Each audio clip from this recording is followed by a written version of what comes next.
if you have like a white copy, a pink copy, and a yellow copy. Like squashy tobacco. I'd assume that's what it is. I was watching Wigan game today, the spring game. I watched it on YouTube. You don't have it. I've had a game where I played and started that.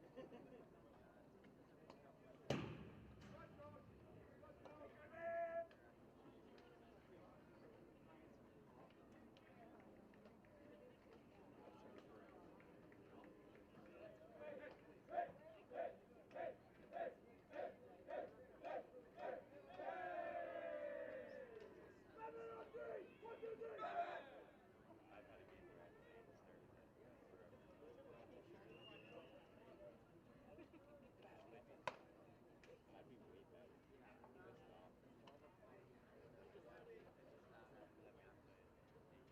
Let me play it. That guy's really tall. Number 14. Yeah, that's Yeah, I know.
imagine being like, hey, by the way, this game is over. Have to Goose laugh, buddy.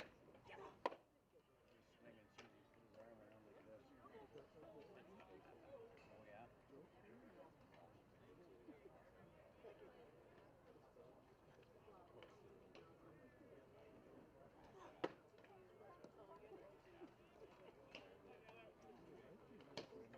Mikey.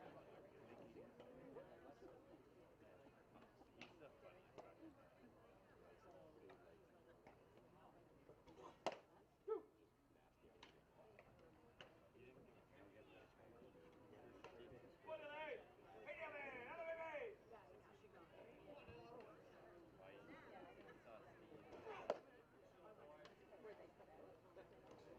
Why he saw Steve really bad.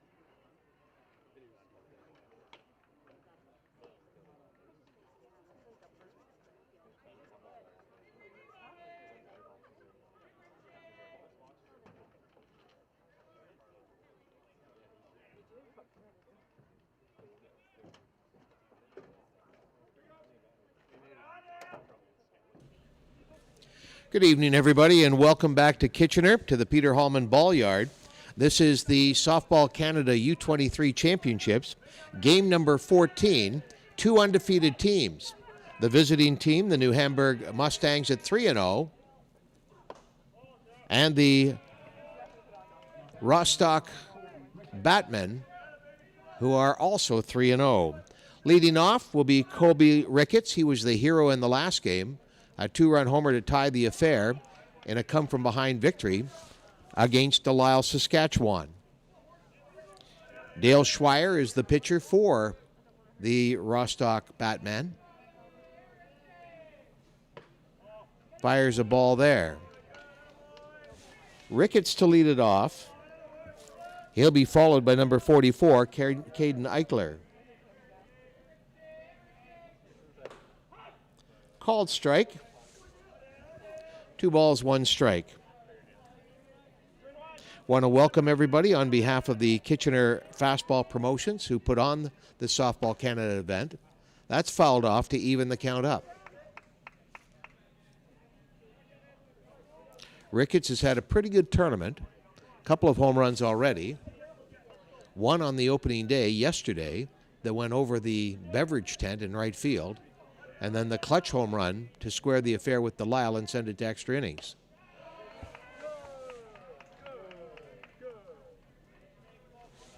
So Ricketts draws a walk. That brings Caden Eichler to the plate.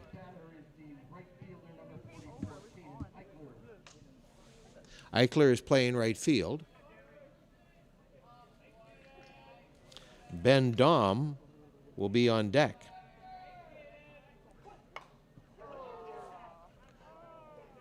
Popped out to third. And we get one down. We'll take a look at the standings during the first half inning. Dom is playing shortstop today. He'll be followed by number 65, Cohen Christner. He'll be the starting pitcher in today's game. Schweier delivers. Runner at first, one down.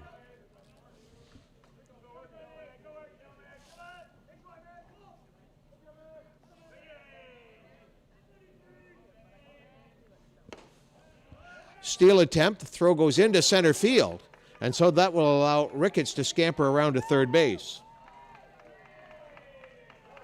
Stolen base, advanced to third on the overthrow.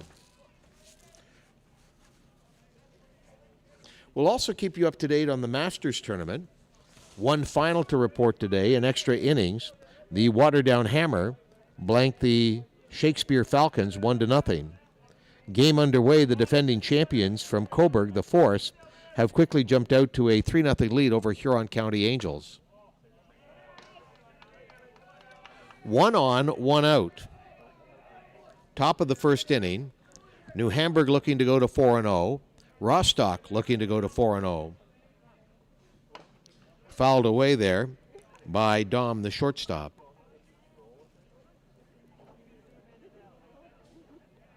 Second time seeing Dale Schweier pitch in the tournament on Diamond 1. He may have had other activity to this point. For all intents and purposes, you can consider this to be a first-place game.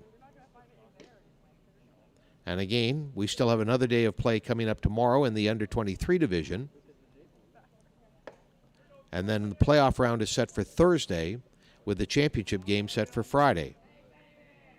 And as we've been reminding you, this is a 3-tournament affair this week being put on here at the Peter Hallman Ball Yard. Under-23, Masters, and Men's. Schweier delivers, and it's fouled off.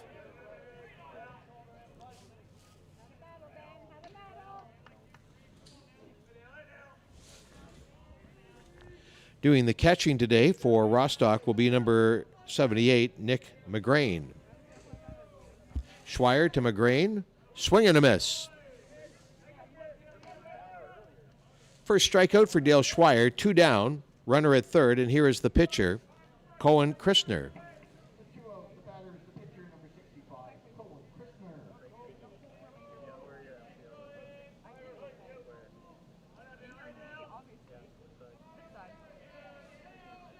Schweier delivers. That's low.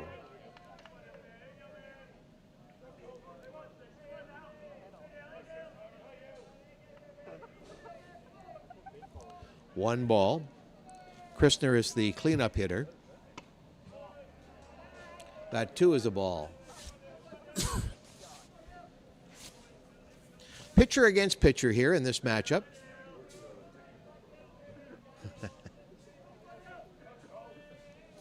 Bernie Burnett coming to join us here.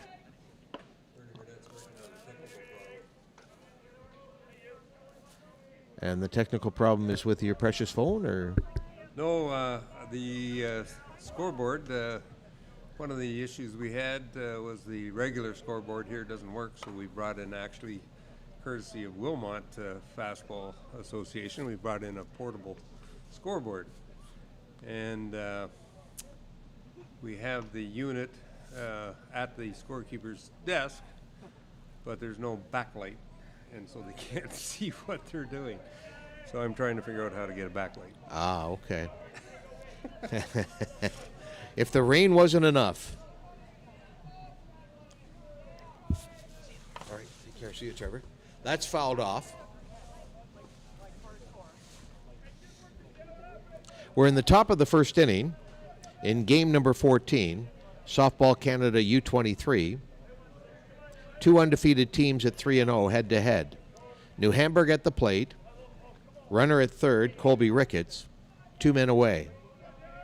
Schweier the delivery. Oh, ouch.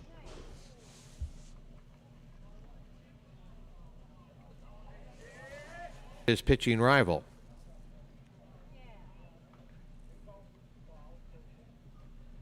Got him on the left hand, or his front hand. Kushner appears to be all right as he trots down the first baseline. So New Hamburg has 2 men on. And Matthew Van de Weinickel is coming up.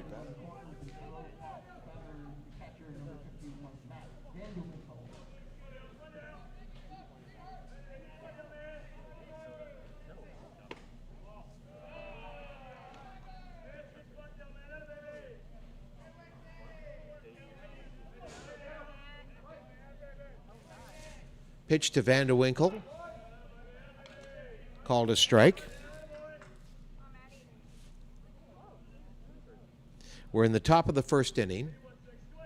New Hamburg threatening here with 2 on. And it's ripped, but foul, down the left field line.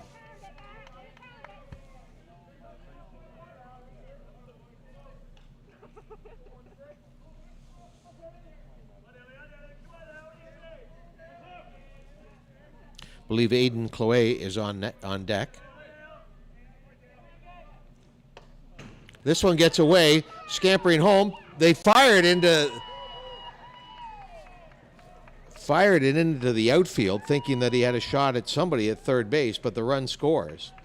Ricketts scores to open the scoring. The catcher for Rostock, Nick McGrain, didn't realize that the runner was coming home, and he overthrew third base. So that gives New Hamburg an early 1-0 lead here.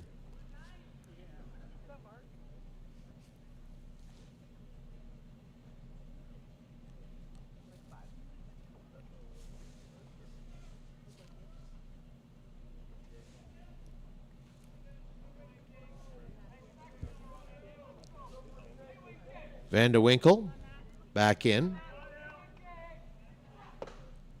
Swing and a miss, and that ends the inning.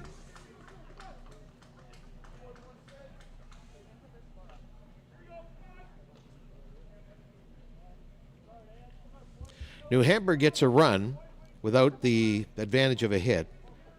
Ricketts walked, stole second, went to third on the overthrow, and then scored on a pass ball, or wild pitch, score it as you will, to make it 1-0. Due up for Rostock in the bottom of the first inning, Tyler Brancho, Alex McGilvery, and Danny Scott. Here are the standings as we speak. Rostock and New Hamburg are both 3-0 and undefeated to this point. Hard luck for the Delisle Pride out of Saskatchewan. They're 2-2. They had the lead with 2 out in their last outing against New Hamburg, but ended up losing in extra innings. Tavistock is 4th at 1-2. Shallow Lake with a victory over Murno today, also 1-2. Murno with a loss today, they fall to 1-2. And the team from Quebec is sitting at 0-3. So those are your standings, 1 through 7.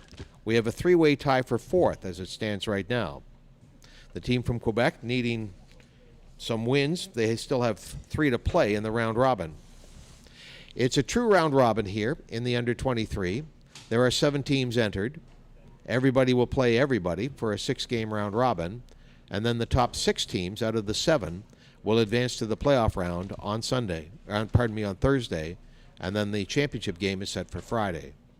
Championship games for men's and masters, those are coming up on Sunday.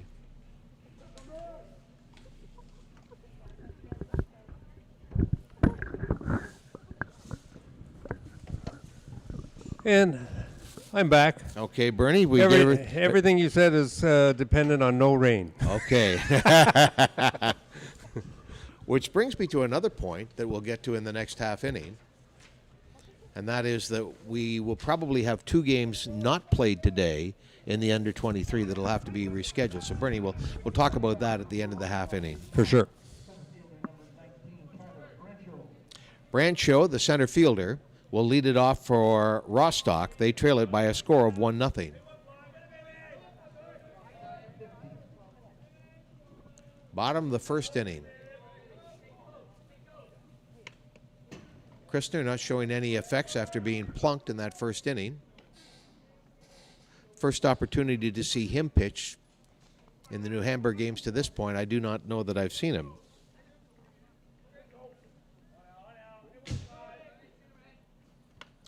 Sean Demarest pitched the first time that I saw New Hamburg play, the shutout over Shallow Lake, and he went all the way in that extra inning victory.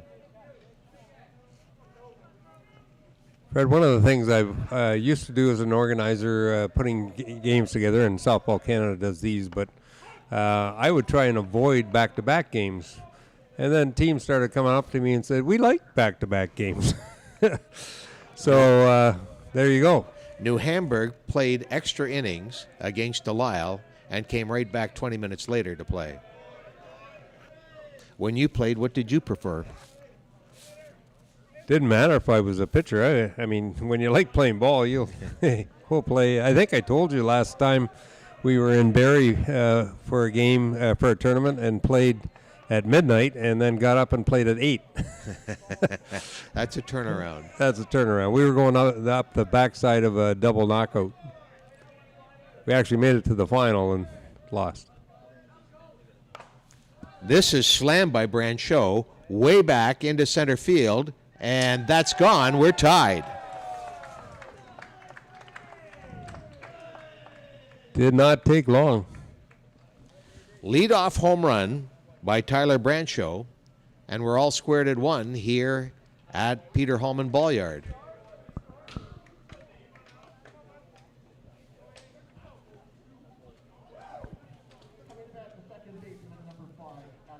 That brings Alex McGilvery to the plate in a 1-1 tie.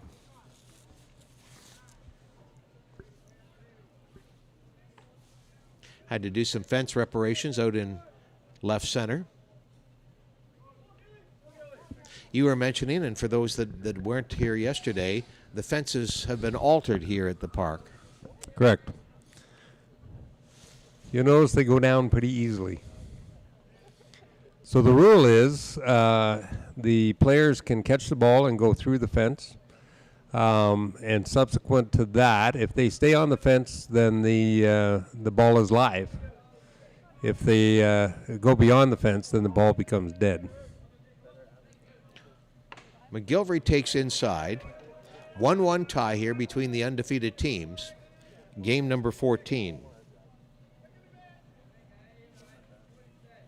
Lots to talk about here in the under 23 and in the Softball Canada tournaments in general. We're running 3, Masters, Men's, and under 23, which has been almost exclusive except for a couple of games in the Masters division. Correct. And the viewers at this point may be unaware that we've gone through a day of rain, which there was a little bit of rain in the forecast, but certainly not what we ended up with. So we had quite a long delay from about, what time did it start there, Fred? About 1 o'clock. In the second game. There was a brief delay in the first game this morning between Delisle and Quebec. The umpires took the teams off the ball diamond maybe for 5 minutes, no more than 10. But then in the second game, that was Rostock against Tavistock, major downpours. And once you have a major downpour on these diamonds, takes quite a bit to get them back into game shape, and so you wait for the rain to stop, and then you wait for the diamonds to dry a bit, and then you put the crews on, and they spend some time. So it was 5:30 probably before we got started again, so big delay. McGilvery grounds out to the shortstop, and so there's 1 down in a 1-1 tie. Ben Dahm making the play at shortstop today. for the New Hamburg Mustangs. Danny Scott, who's had a pretty good tournament, batting third for Rostock.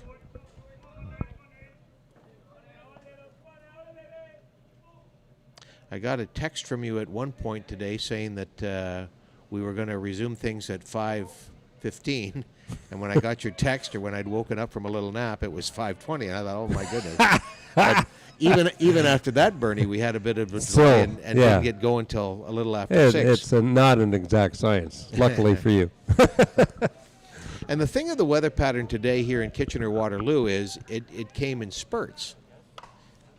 Line drive, base hit into center field for Danny Scott. Like I say, Scott's having a very good day and a very good tournament. Matt Weiler will come to the plate now for Rostock. 1-1 tie, 1 out, 1 on. Delay in the first game, rain out in the second game. Looked like we were going to get the second game resumed, and then another weather pattern came in. Third weather pattern came in, and before you knew it, 1 o'clock became 6 o'clock. We had everyone looking at different radar patterns, and we would take the one that we liked, but it wasn't the one we got. On my phone, I'm not sure what the app is. I just know it's got a weather insignia on it. It would say things like, rain expected to stop in 11 minutes, then resume in 12 minutes. Which didn't give us much hope through the afternoon, Bernie. That's a ball to Weiler. Weiler, the right fielder.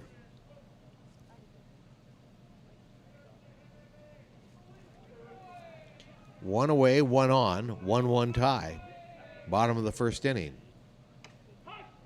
Called strike on Weiler. I mean, we're fairly old, Fred, but you got to believe that down the road they're going to have apps that can actually give you the weather you want. That one gets away from the catcher and will allow Scott to move into second base. Matthew Vandewinkle is the catcher today for the New Hamburg Mustangs. Interesting to see if there's any advantage one way or the other for these two teams. We talked about New Hamburg. They played and came right back on the diamond 20 minutes later. Rostock has not played in quite some time. They beat Tavistock after 6 o'clock tonight, so they're probably the better part of 3 hours. And you know, that's a question in every sport, even, over, hockey playoffs where a team gets a bye and doesn't play for a while versus a team that has to play a lot of games before they get there. And, I don't think there's an answer. No. I think it can go either way. And just depends on a lot of variables. Weiler is on first with the walk. That brings the designated player, Mike Walker, to the plate. Runners at first and third, 1 out. 1-1 tie. Rostock at the plate in the bottom of the first inning. That's fouled off. Was coming our way were it not for the screen. Riley Good on deck. Good, the third baseman.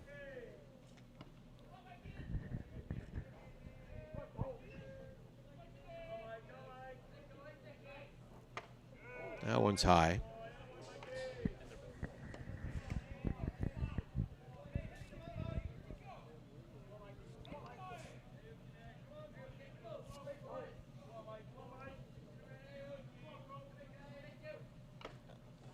Fouled into the mid of the catcher, Vandewinkle.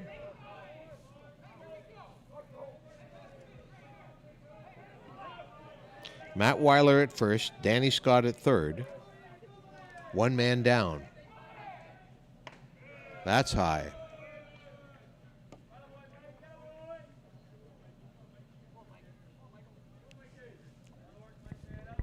Two Ontario-based teams. Rostock, which we were discussing at length last night, Stratford area. New Hamburg, right here in this neighborhood. First strikeout for Cohen Christner. So Riley Good, the third baseman, will come to the plate. with 2 men on, 2 men out. Can Christner close the door here on Rostock? Can Rostock take the lead? There's a ball.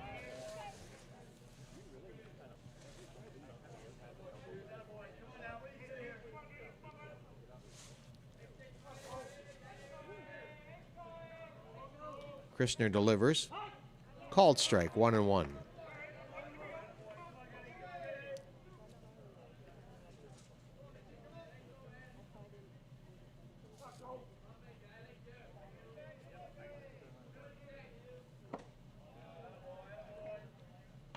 Two Masters games tonight as that tournament kicks off. One of 3 tournaments here at the Softball Canada Championships put on by the Kitchener Fastball Promotions.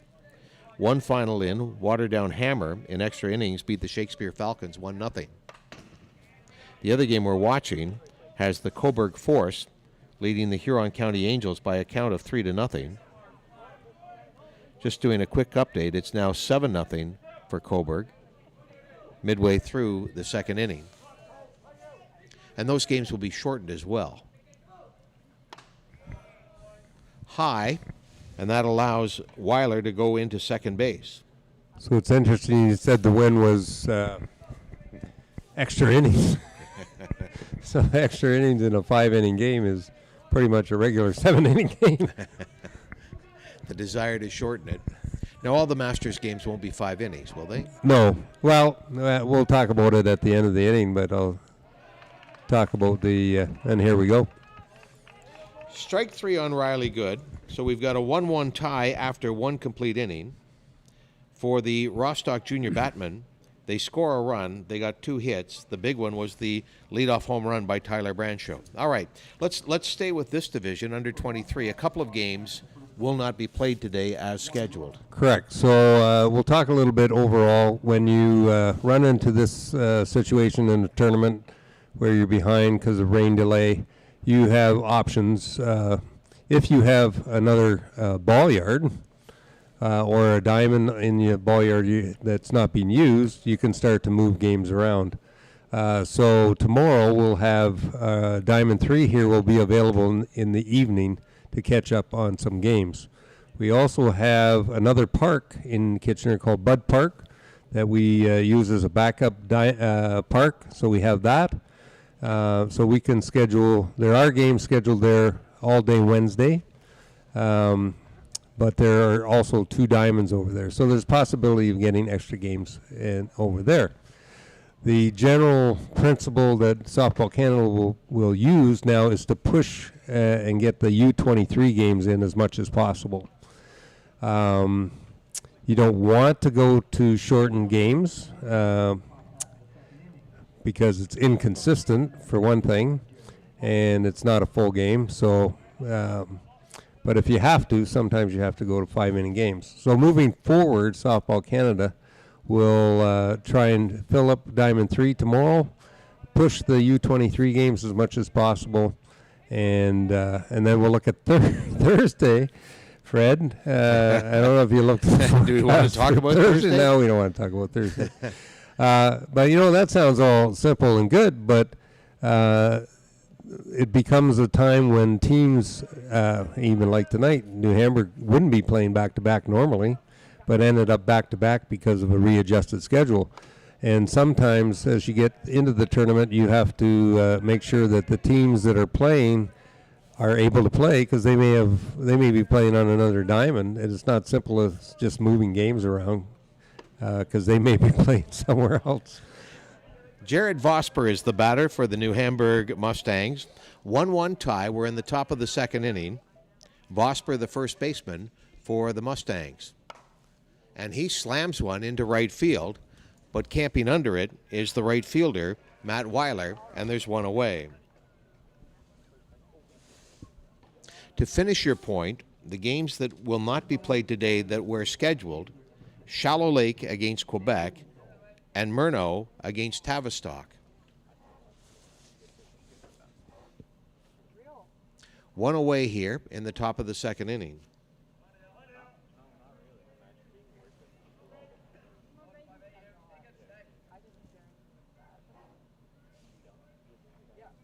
This is the catcher.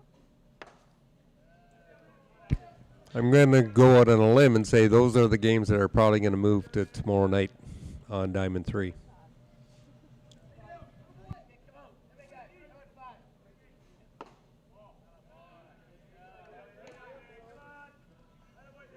For those of you that follow Game Changer, that's probably the best place to go to look at the adjusted schedule. Schweier delivers. So we've got 2 Van de Winkels in the game. This is Braden.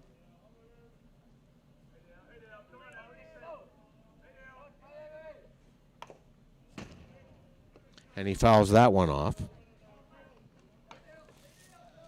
Little cool. Fred, the air out there is fresh. August the 26th. It could be a late fall evening. Yeah, it's funny you say that. I thought that as well. Check swing strikeout. That's 3 strikeouts for Dale Schweier.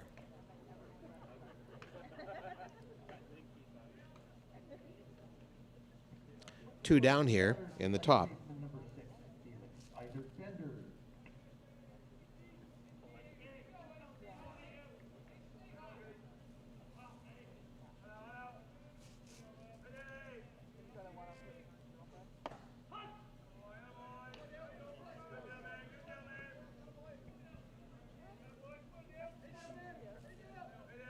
Second baseman up now for New Hamburg.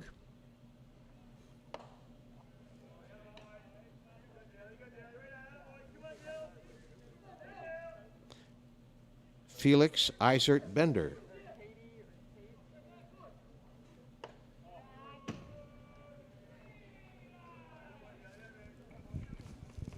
Very quickly, 2 down.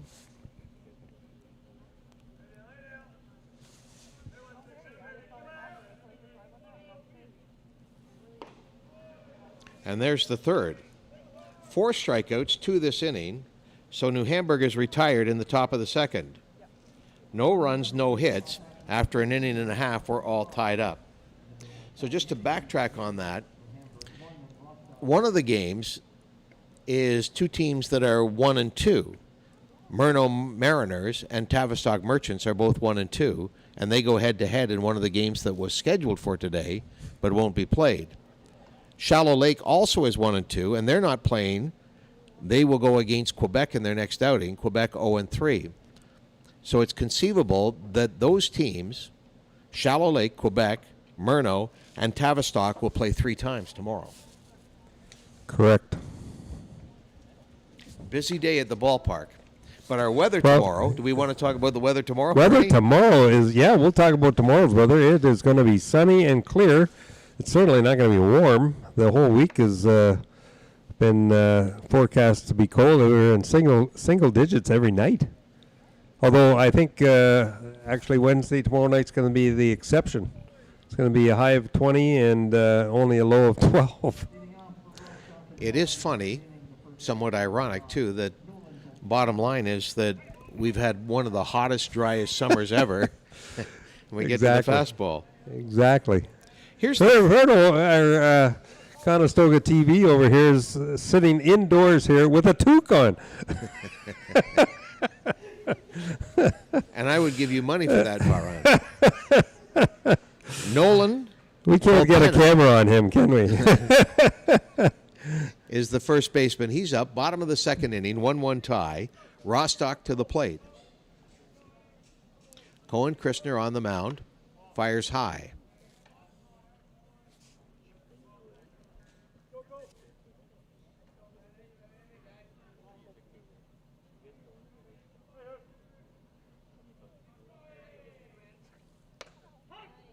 That's called strike 1.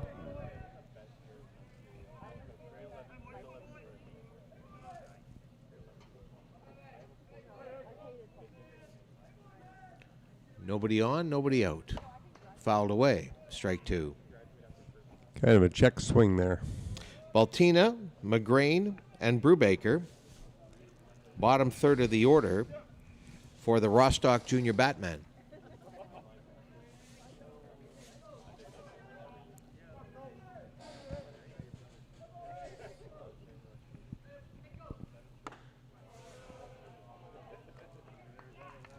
Third strikeout of the ball game for Cohen Christner. The catcher, Nick McGrain, coming to the plate now for Rostock.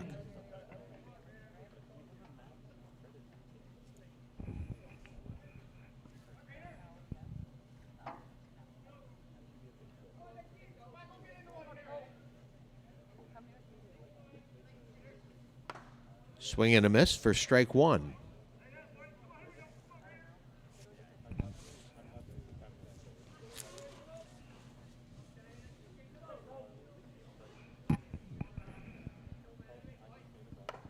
This is popped way up.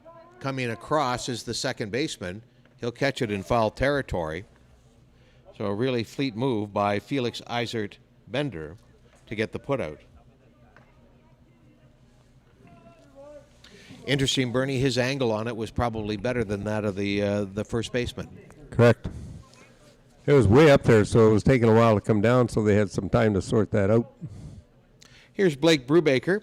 Had a pretty good tournament on both sides of the fence. He bats ninth for Rostock, but also his hands as a shortstop, as Trevor was telling us earlier in the day, are pretty much unmatched in these parts. Christner with two down. Fires outside. Both pitchers pretty efficient. This is the ninth batter that Christner will face. He's given up two hits, one being the solo home run by Brancho, who is on deck. Fouled off. Meanwhile, Schweier has faced 8 batters to this point, given up 1 run against that was more probably, was less about hitting and more so about defense.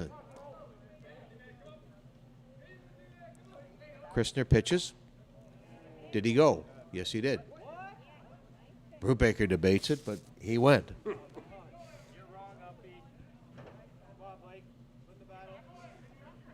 Trying to regroup with 2 out.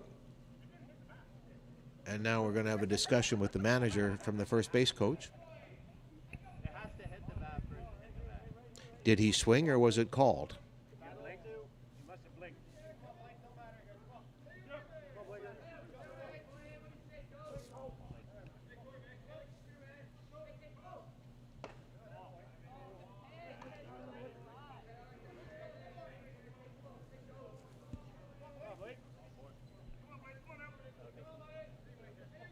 Brubaker stands in, looking to get something started with 2 out here for Rostock. Fouls it away. You know, something we often overlook, Fred, is the job of the men in blue. And I think this tournament has been pretty good. They've been calling things pretty good. There hasn't been a lot of controversy. I have been mostly on diamond number 1, Bernie, and I don't know that I've seen any explosions. Knock on wood. There's a walk. That is the same term that Softball Canada uses in the coaches' meeting. We don't want any explosions.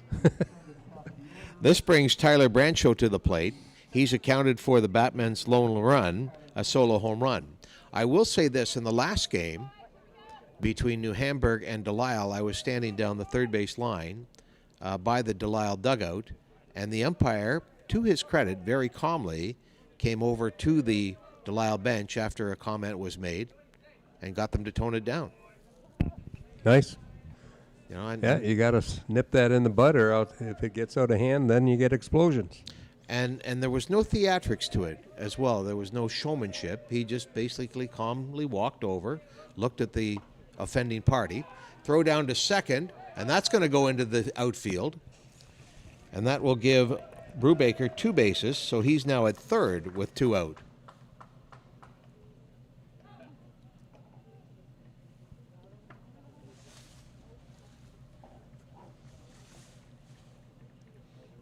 Our second Masters game of the night is in the bottom of the 3rd inning.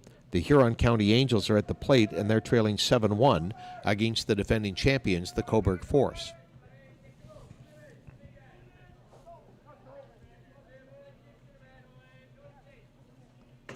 Wild pitch, and that's going to score a run.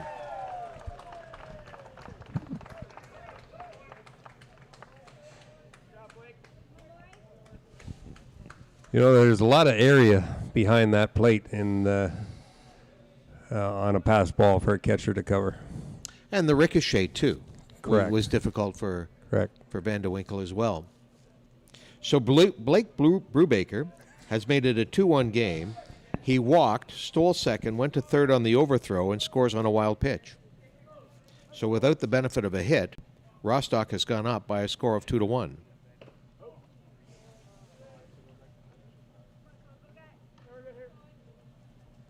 Third walk of the game on pitcher Cohen Christner. That puts Brancho at first base. McGilvery coming to the plate. He grounded out to the shortstop Dom in his first time up. 2-1, Rostock leading, bottom of the second.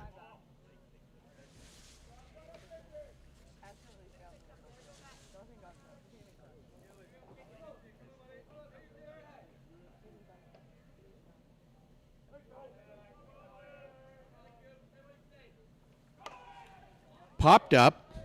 Both Dom going back for it along with the second baseman, Bender, and it's Dom who makes the play for the putout. But Rostock will put another run on the board. They did not get a hit. They have 2 runs on 2 hits in the ball game and lead it 2-1 going to the third inning of play. I want to talk about some of the people that have supported the Kitchener fastball promotions.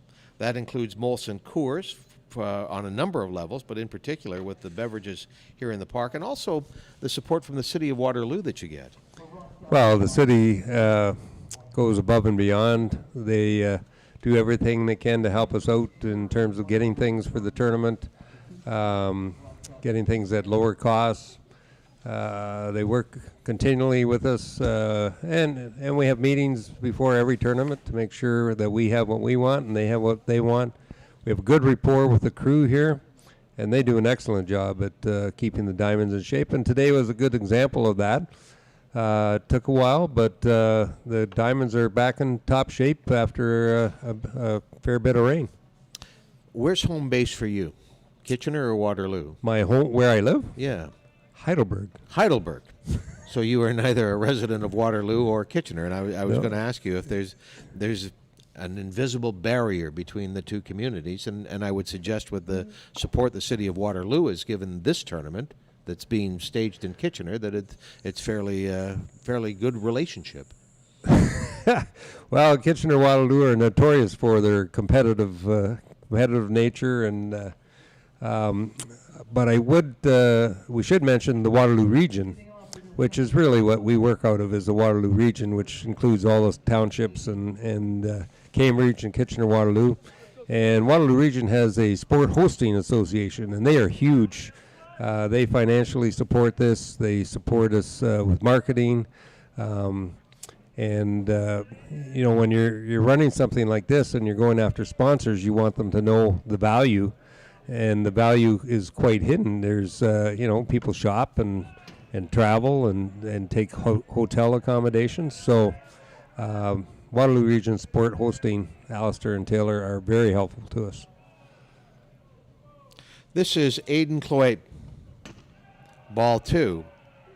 2-1 game, Rostock leading over New Hamburg. 9th batter in the order.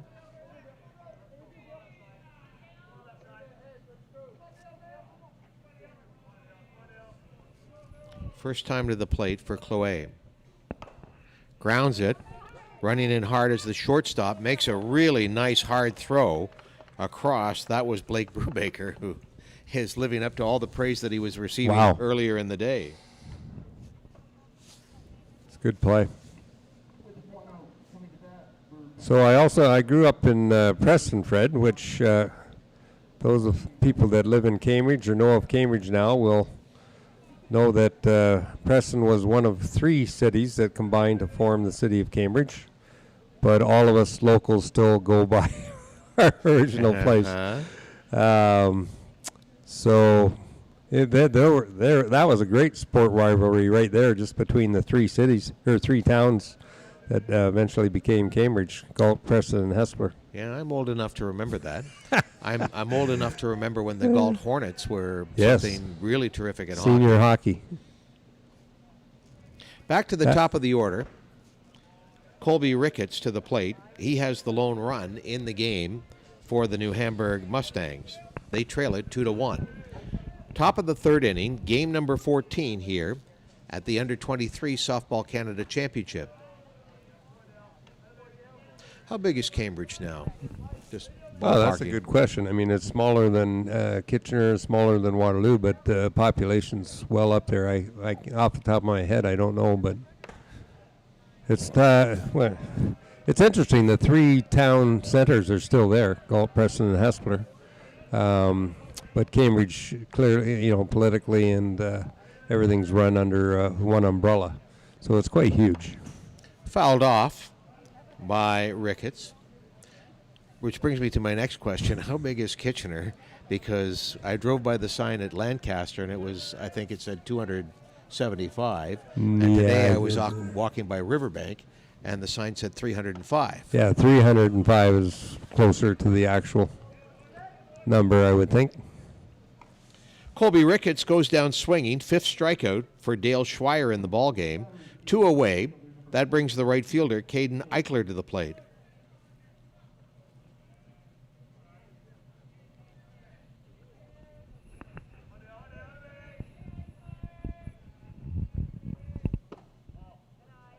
And I take it there's been no talk of a Kitchener-Waterloo super city uniting all the services to make one community. This isn't fastball. This is politics, isn't it? That's correct. You have to be careful what you say. But no, I mean, even when they went to Waterloo Region and a two-tier form of government, that's always been controversial a bit. And there's benefits, and so fire and ambulance services. Where do they come from? Who's in charge? Yeah, it's all political. This is Caden Eichler, the right fielder, 0 for 1 in the ball game.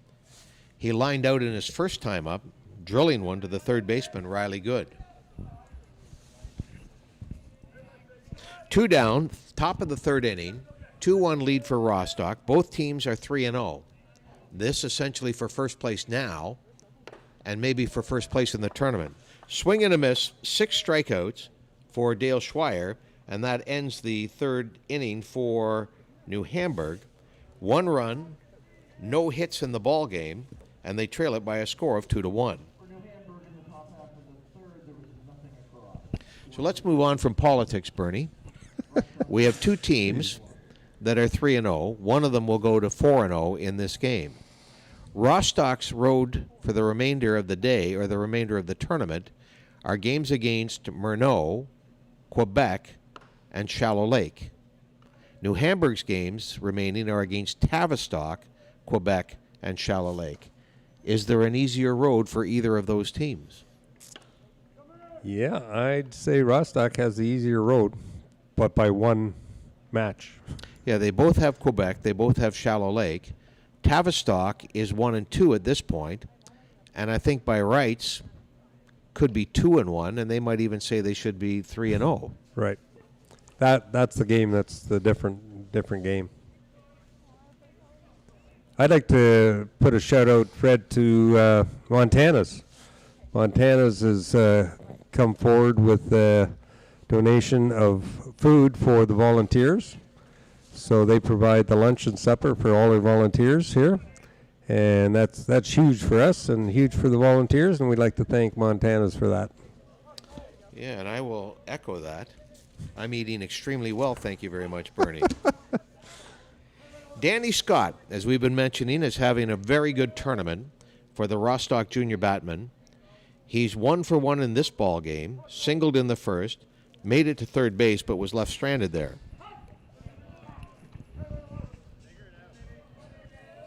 Bottom of the third inning here in our last game of the day on day number 2.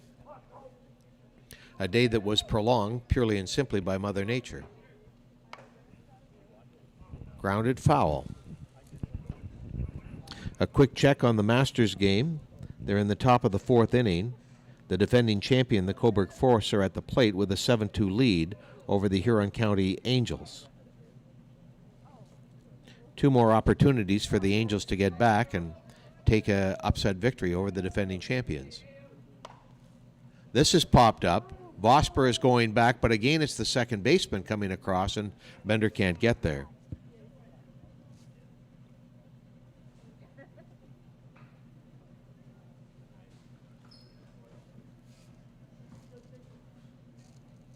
Talking about Tavistock earlier, they lost to Rostock by a score of 3-1 earlier today in a very tight ball game. I think they fell behind early and never were able to bridge it, even though they had their opportunities.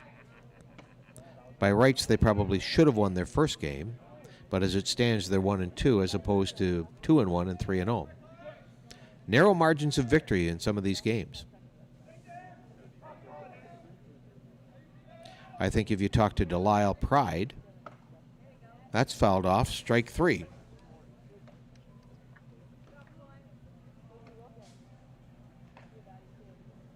That's 4 strikeouts for Cohen Christner. I think Delisle could make a decent argument that they should be 3-1. It's funny, both Delisle and Tavistock have been 1 out away from victories in games they ended up losing in extra innings. Very good point. Matt Weiler, the right fielder, now at the plate for Rostock.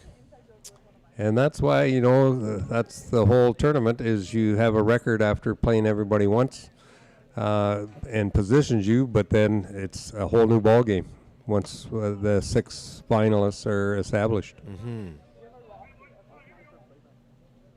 The matchups come Thursday. 4th place will play 5th place. 1 will play 2. And 3 will play 6. Called strike on Weiler. We might be looking at a preview of 1-2 come Thursday.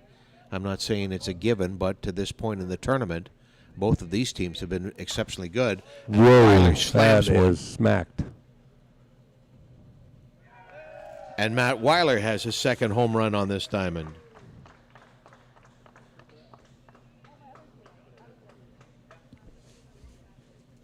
A 3-1 lead for Rostock. 2 of the 3 have been solo home runs. Tyler Brancho to lead off the bottom of the 1st, and now Matt Weiler here in the 3rd.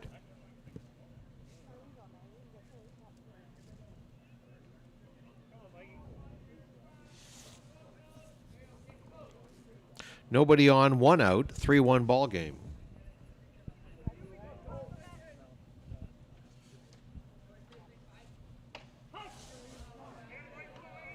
Play will resume tomorrow morning at 9 o'clock, or are we going to start at 6:30 since we're going to have good weather? No, we don't want to get you out of bed too early. I'll tell you what, this has popped up, and the 3rd baseman is under it.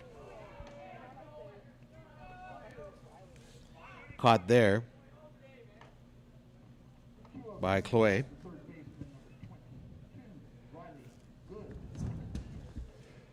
It's a good point, you know, from an organizing point of view. Everyone thinks, oh, it's very simple. You just move things, start it earlier, start it later. But you have a certain number of umpires. You have a certain number of scorekeepers. They all have their set schedule.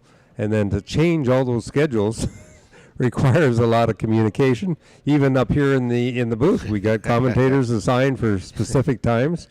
So not only are the teams upended, but the whole schedule of all these volunteers and people involved in the tournament are all upended. And to try and say that you're just going to change it doesn't necessarily work. Which, again, is a credit to Softball Canada and their experience that they have been down this road many, many times before at many, many levels. Correct.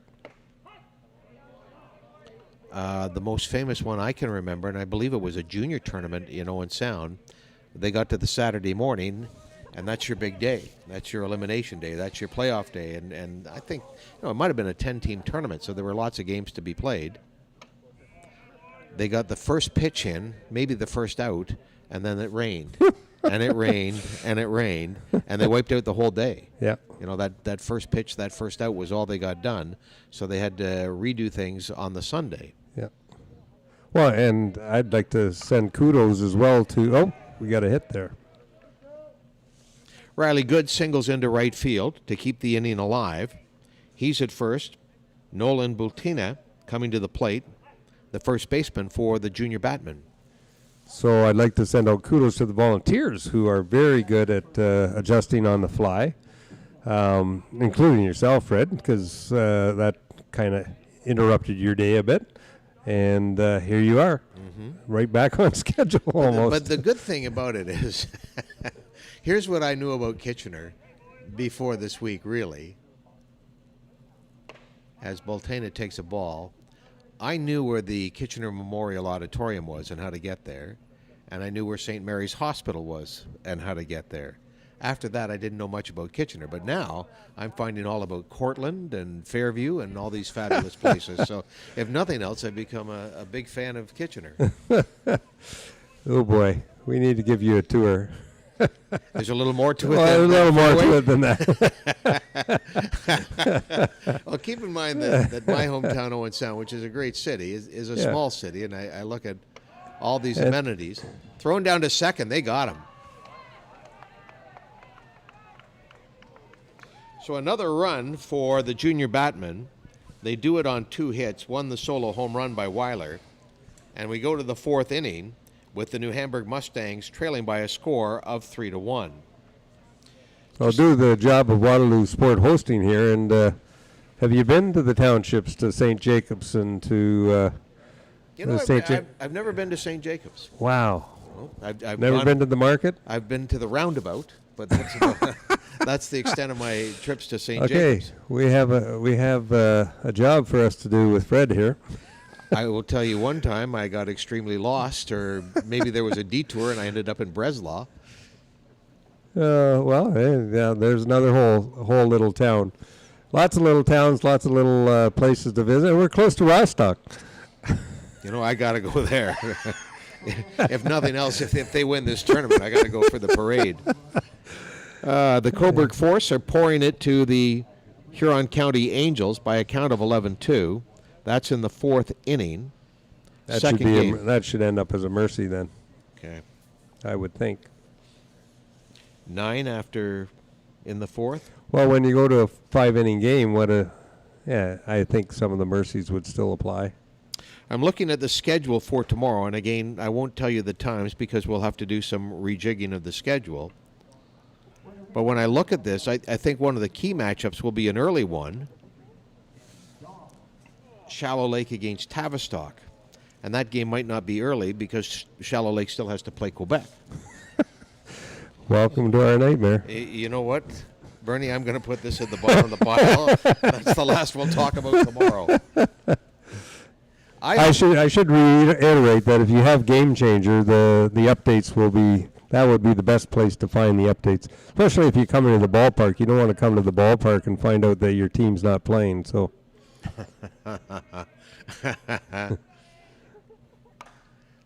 Base. Oh, nice what play! A play! Oh my goodness! Well, heck of a play. Saves a base hit. The second baseman, Alex McGilvery, dove, and I had thought that he wasn't going to get there. Very quick, 1 out. Here's Cohen Christner, the pitcher, with 1 down. Just to finish another point about what the volunteers are doing or what I'm enjoying, I'm certainly enjoying the Doubletree by Hilton. Thank you very much. Yes, shout out to them as well. Very convenient. We work with Waterloo Sport Hosting in acquiring our hotels, and they're the hotels give good rates and give us a commission. So it's very helpful for running the tournament. Lots of teams are there. I believe Coburg is there. I'm pretty sure New Hamburg is there because I saw their vehicle. Have you seen the New Hamburg Mustangs vehicle? I did see that vehicle. It's like a rolling baseball or a rolling softball. Team colors and everything. Christner at the plate was hit by a pitch in his first at-bat, fouls this one off. 3-1, Rostock leading over New Hamburg here in the top of the 4th inning. It's not getting any easier for the Huron County Angels. They're down 12-2 now. with 2 out in the top of the 4th.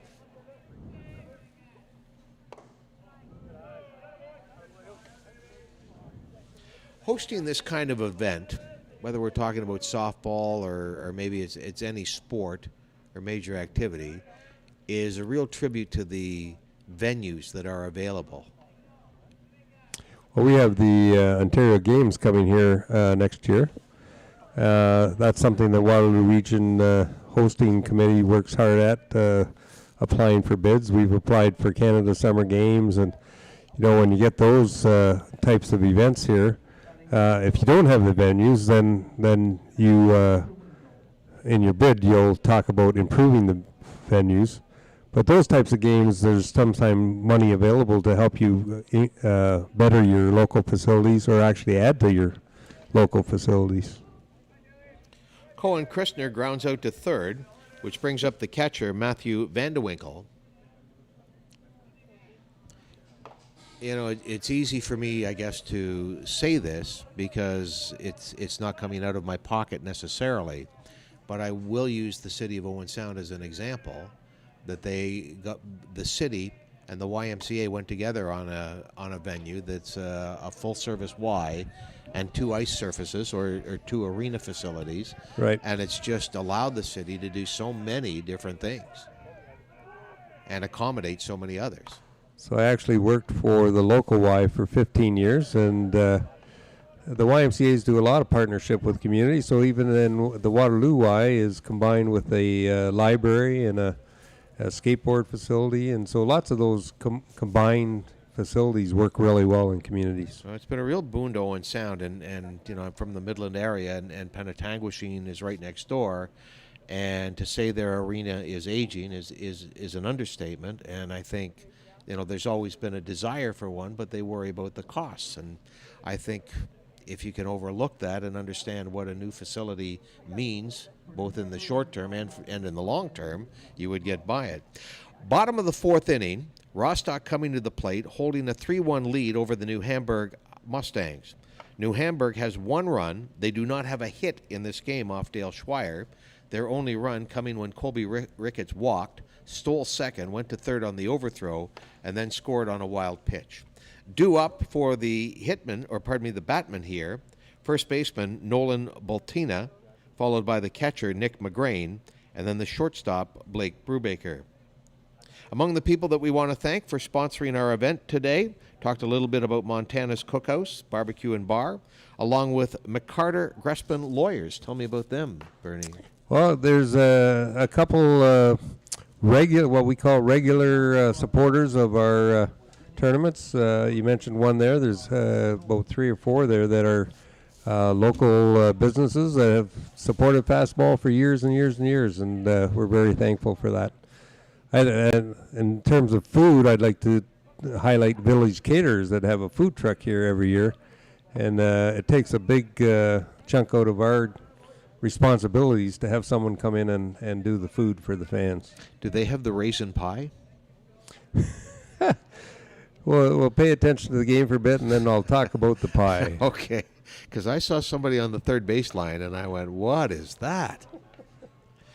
We're in the bottom of the 4th inning. The Rostock Junior Batmen holding a 3-1 lead here over the New Hamburg Mustangs. Nolan Bultina is at the plate. He's 0 for 1. He struck out in the 2nd inning.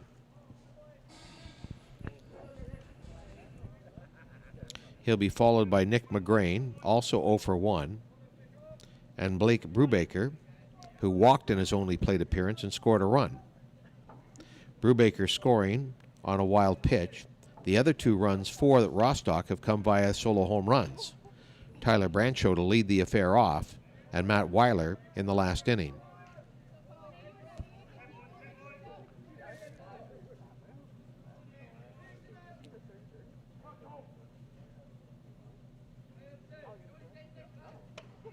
That one's high. In the Masters division, the Huron County Angels will need a massive bottom of the 4th inning. They're down by 14. It's 16-2 for Coburg in the second and final game that the Masters have scheduled here on what is day 1 for them.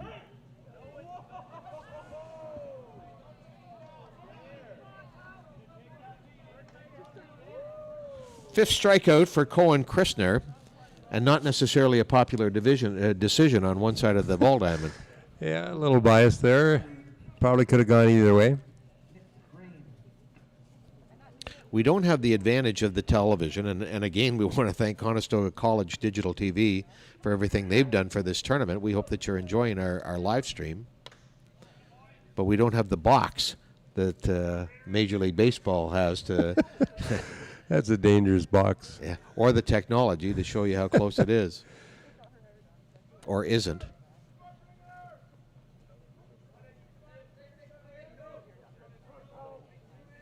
Christner leans back, one down, fouled away.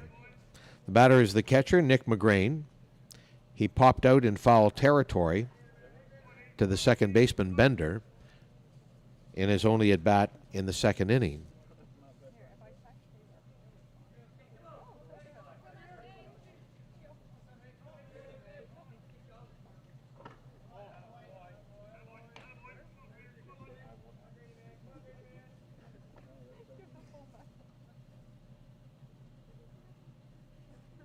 Bit of a discussion behind the plate between the catcher, Vanderwinkle, and the umpire.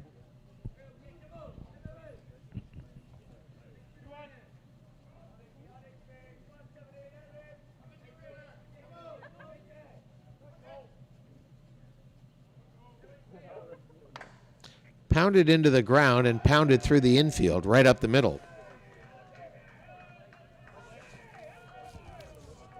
Shortstop Blake Brubaker coming to the plate now. 1 on, 1 out. I'm going to have to apologize. Earlier on, I mentioned the men in blue. We have a female umpire at this tournament, Kelly Jo Murphy. So apologies to Kelly. Should have been people in blue. That's the difference between you and I. I don't see gender. In this day and age, and I'm sure in your teaching profession you have seen that many times over in recent years.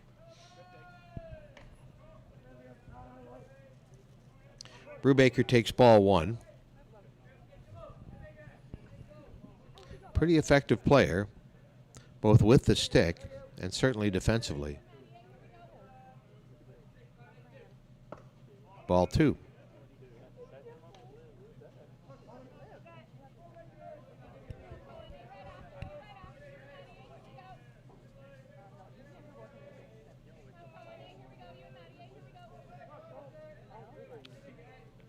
Cohen Christner delivers. Called strike.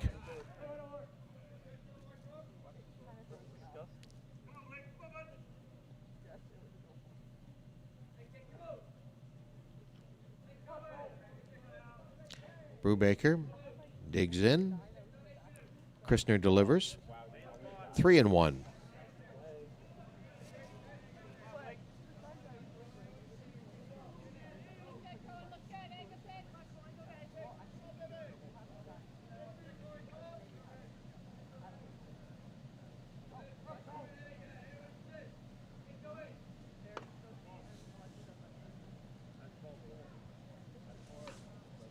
Yeah, I thought that was ball 4.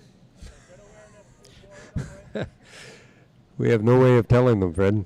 They have to figure it out on their own. Did you know what happened to your scoreboard? The scoreboard that's normally here? Yeah. So that's an ongoing saga here. So that's a great scoreboard. Very electronically put together with electronic modules. So when one module goes out, the scoreboard's not of any use, and it takes a month to get that part. So that's the problem. There was a famous sequence in Owen Sound at Duncan McClellan Park where they had a similar scoreboard, and it was very good. There was no, I believe it was Cavalier Beverages and Pepsi had sponsored it, and it was very functional, and then it stopped being functional, and they couldn't figure out what the problem was until somebody was driving by the ballpark one day when the ballpark was idled, and there was a kid in center field with a bat and a ball, and he was whacking it. He was hitting tape measure home runs off the scoreboard. Just battered it all to a ramshackle. First and second. Here is Tyler Brancho. homered in the first, walked in the second, now with 2 men on here in the in the fourth.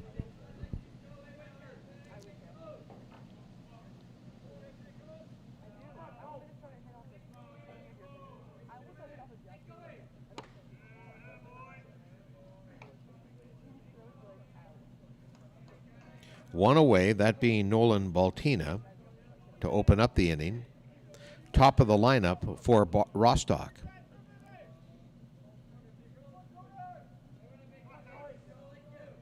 Christner gets into his set, and that's fouled off.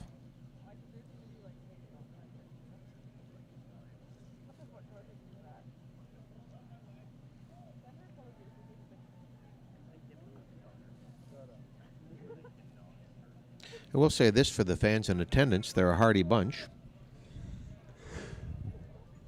Did you notice all the toques and hoodies?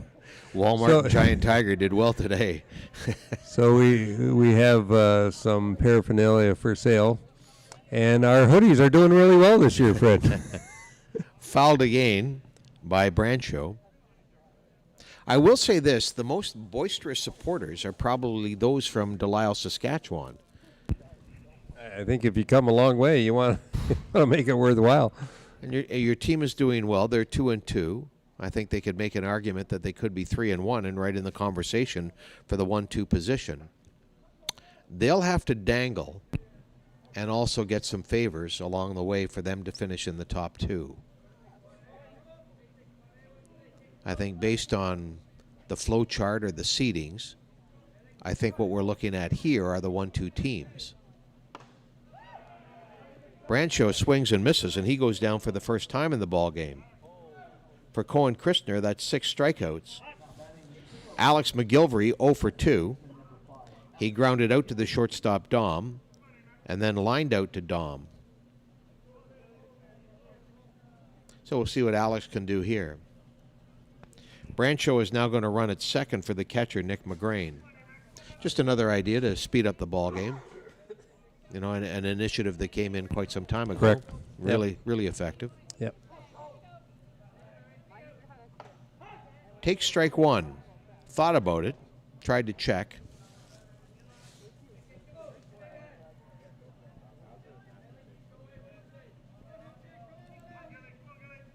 (3-1) is our score tonight. Rostock in position to go to 4-0. New Hamburg trying to prevent that and go to 4-0 themselves. 2 strikes on McGilvery with 2 men on. Brubaker at first and Brancho at second.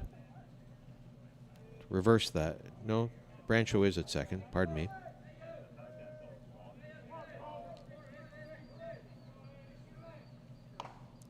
Tapped.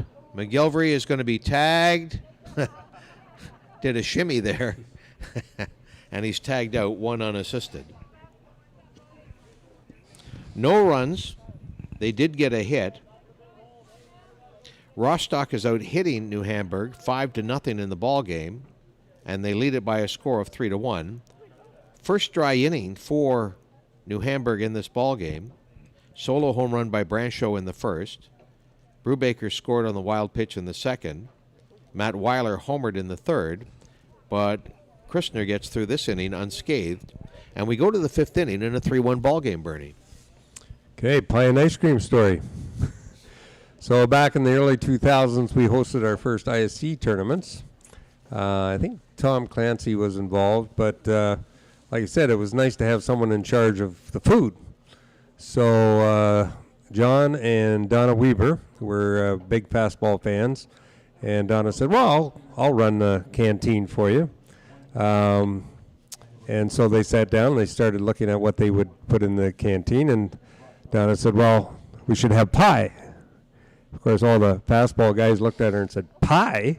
Why would we do pie? And in the end, they said, well, I'll go ahead, try it. Well, it became a fan favorite, and we are now known at our tournaments for serving up pie and ice cream. And And we got it from a local Mennonite bakery, either Sittler Bakery in St. Jacobs, Ontario, or the Marion's out in Hawksville. Lots of local Mennonite pie places, Anna Mae's out in Millbank. And it's a huge hit. And we've never looked back. I think a lot of communities are copying it. I know that many times for the Softball Canada and some of the OASA events that have been in Owen Sound, pie has been for sale. And at the end of the tournament, the unsold ones are then sold. Exactly. Yeah, it happens here as well. But I'm guessing we were the initiators of that.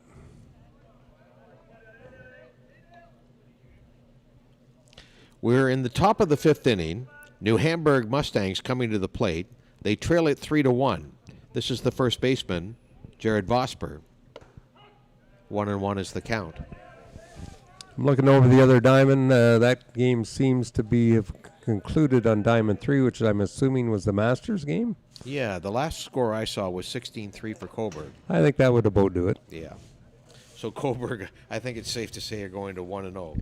So the first game there went to extra innings. The second one was a bit lopsided. All the games tomorrow at Bud Park for the Masters? Correct. Okay. The Treaty 4 Snappers from Saskatchewan will go against the Alberta Master Pirates in the opening game at 8:30 tomorrow morning. And again, this is at Bud Park. Shakespeare Falcons, who lost their opening game, will go against the Saskatoon Brewers.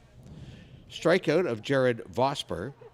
7 strikeouts on the ball game for Dale Schweier, who has not given up a hit to this point in the ball game.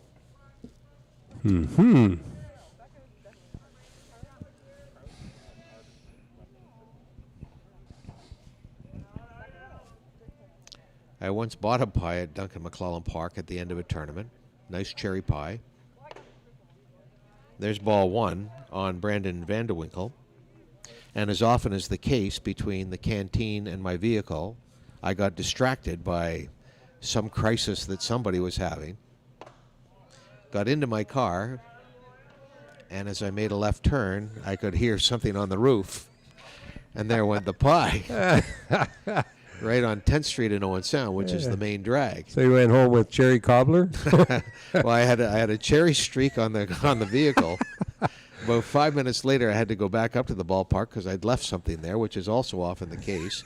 And you never saw a happier group of seagulls in the middle of a main road. That's good. And the big thing was, I think I paid $2 for the full pie because the tournament was over and they just didn't want it to go to waste. Got a deal. Yeah. So I was out $2 and the pie. But you made some seagulls happy. Yeah. One of the seagulls sent me a Christmas card that year.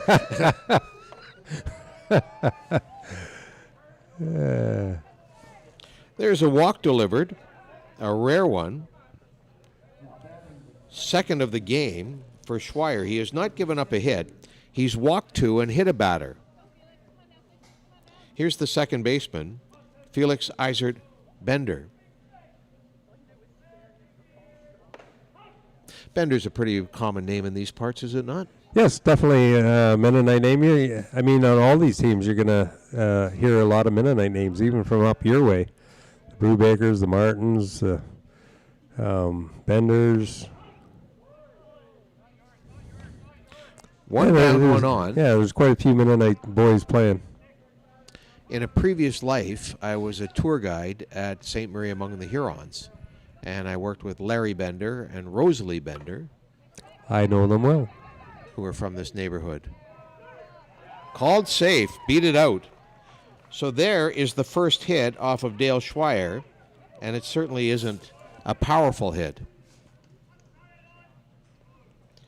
Bender is at first, Vandewinkle is at second.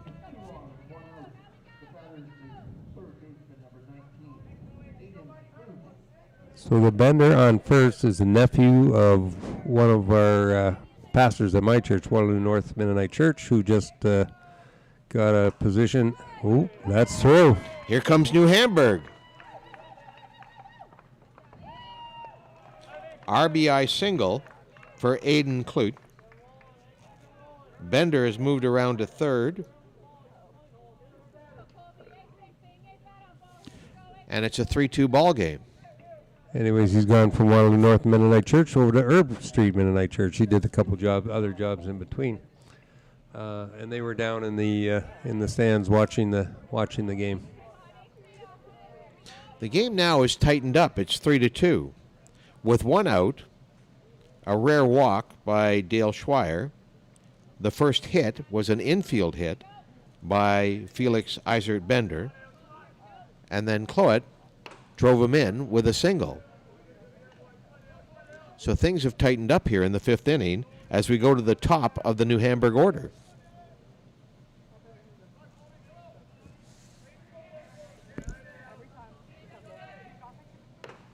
Swing and a miss.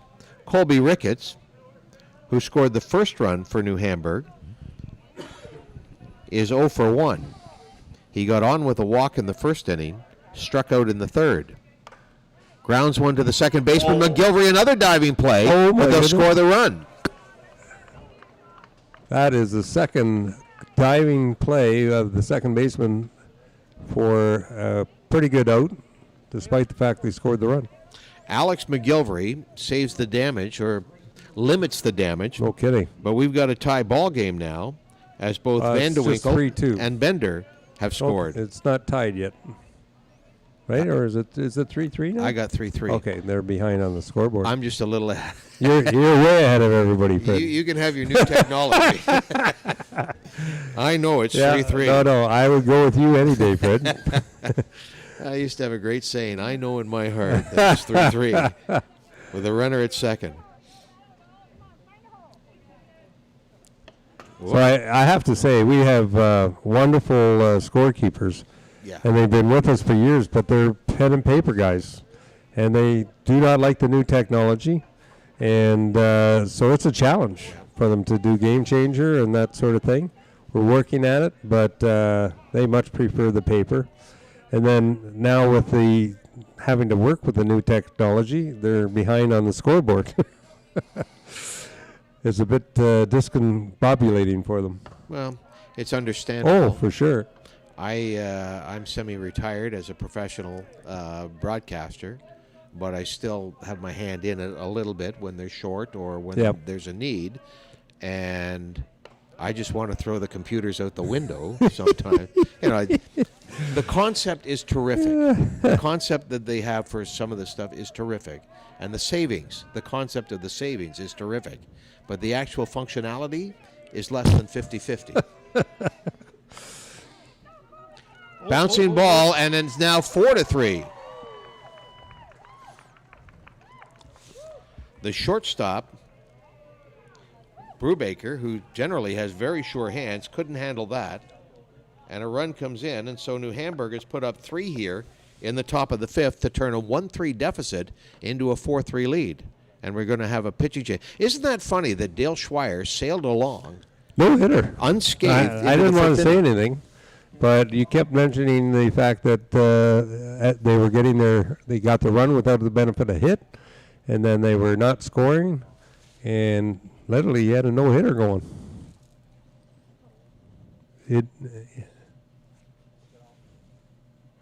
Not a pitching change. Just a conference. That's funny because I thought Rostock had the game well in hand. Yeah, they look comfortable. One away, nobody on, a walk, an infield hit, a single and an RBI, a great play at second base by Alex McGilvery to get the put out, but that scored a run, and then an error makes it a 4-3 game. 2 away.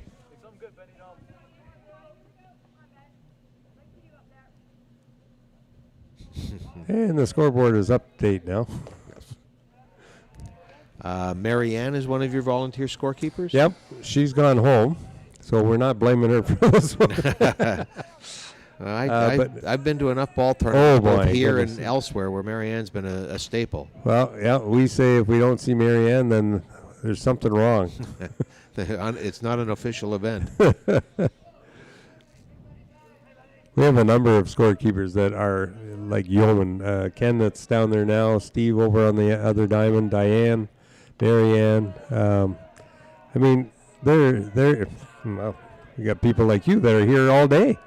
It's an art form, the scorekeeping in It that is. table. You know, simply because in fastball things happen fast. Yeah, we'll go with that, Fred. No, Fastball things happen fast. yeah. Hence the name. Sometimes, how did this guy get to third base? What was happening? And more with the new technology, you have to. Oh, yeah. You have to enter that. No doubt, no doubt.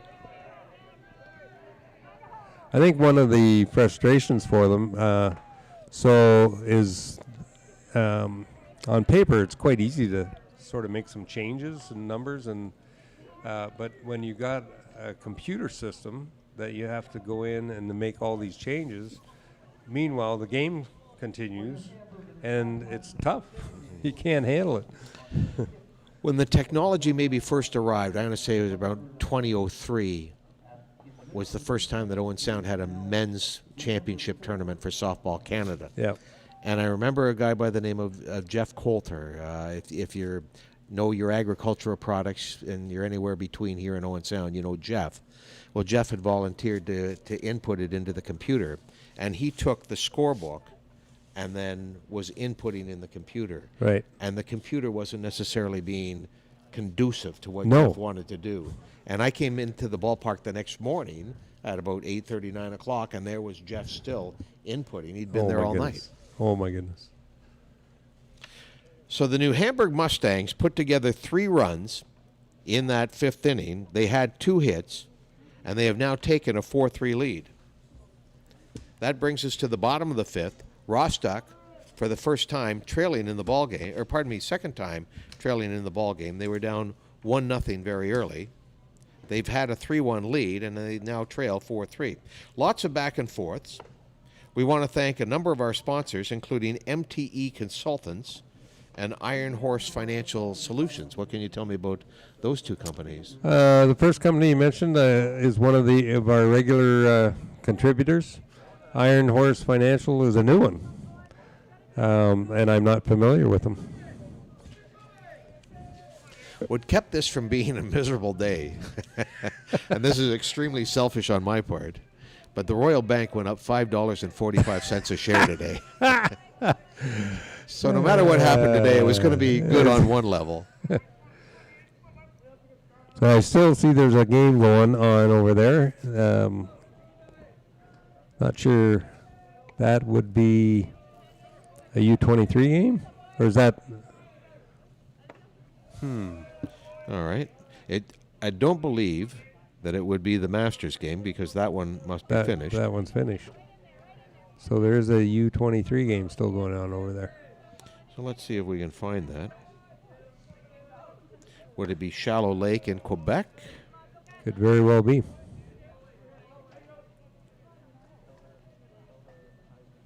So this is one area where new technology comes in. Kind of handy. We are in the bottom of the 5th inning.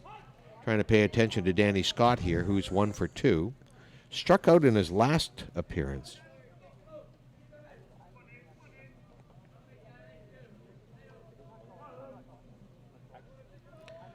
So we've got Shallow Lake and Quebec is pouring it to Shallow Lake 5-1. And that game is in the top of the 7th with 1 out and Shallow Lake batting.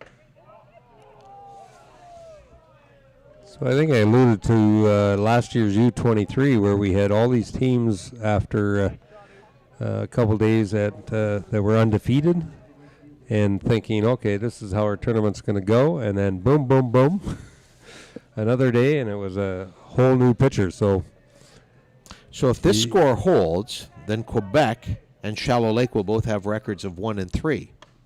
And both of them, their remaining 2 games, are against these 2 teams, Rostock and New Hamburg. And you cannot make the playoffs via tiebreaker, if I'm not mistaken. You would have to have a tiebreaker game. Tiebreaker game, correct. Well, it just gets more complex, doesn't it? Pop fly to second base. Backpedaling to make the catch there is Felix Eisert Bender. One down, runner at first. Cohen Christner has walked 5 in the game. He's been tapped for 5 hits, and he holds a 4-3 lead with 1 out in the bottom of the 5th inning.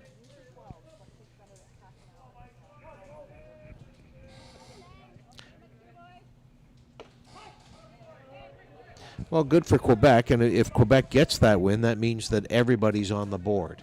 There you go. You like to see that as a tournament organizing committee, that everybody gets something out of it. Ground ball. Bender makes the tag. Does he get the double? He does.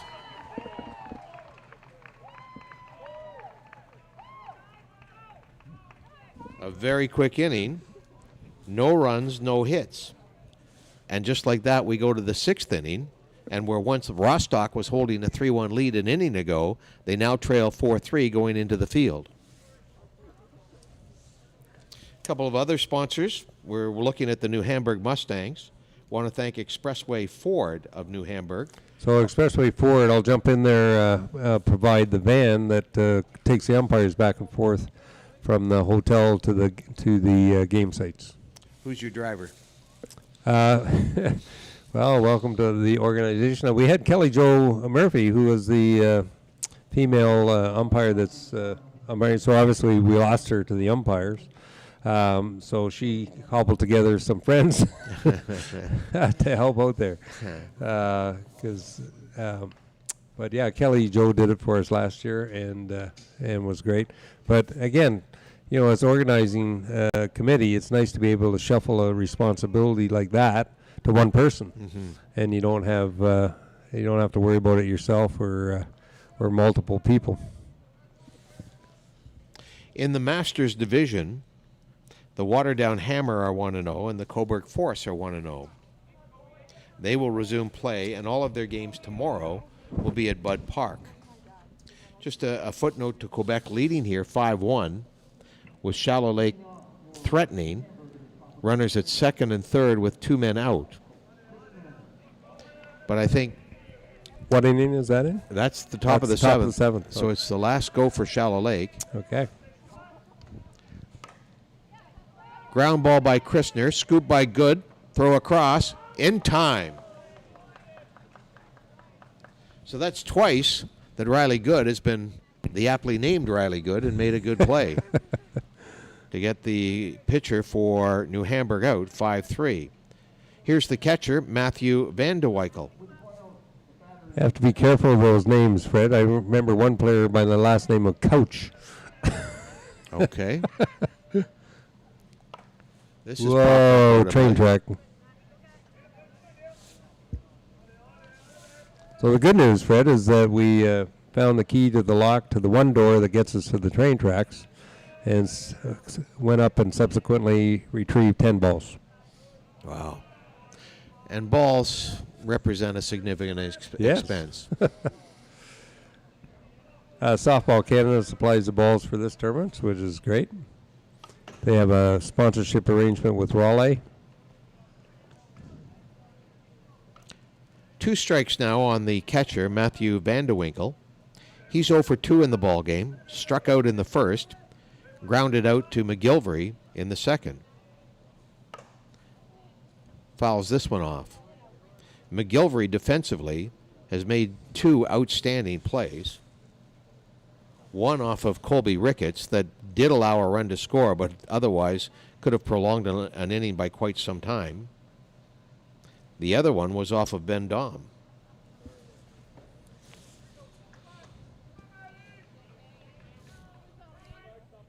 I think it's good for a tournament when it's sometimes topsy-turvy. I know Shallow Lake will be disappointed after their victory over Marno. Base hit for Matthew Van de Wykel, bringing up the first baseman, Jared Vosper. Vosper 0 for 2 in the ball game, flied out to the right fielder, Matthew Weiler, and struck out was the 7th victim of Dale Schweier.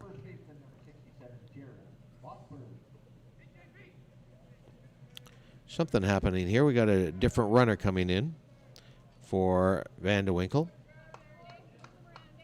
I'd imagine Van de Winkle will come back and be the catcher. Yes.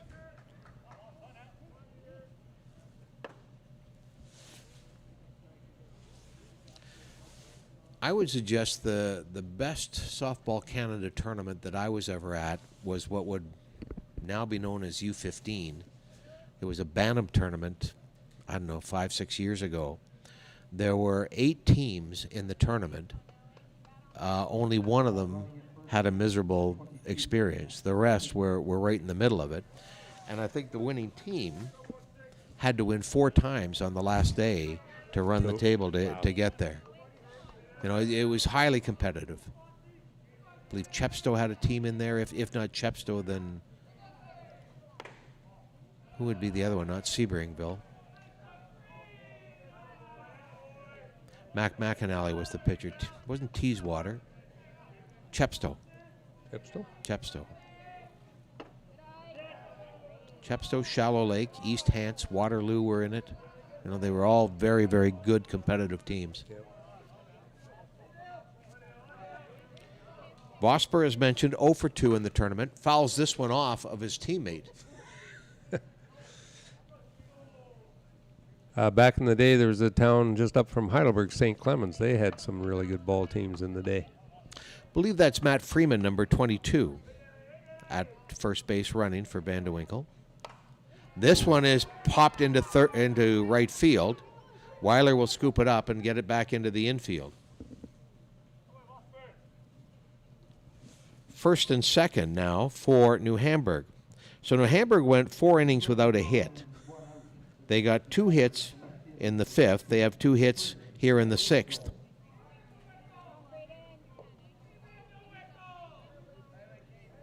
I'm going to ask you how many outs there are. I got 1. Okay, 1 out. There, the scoreboard just got corrected.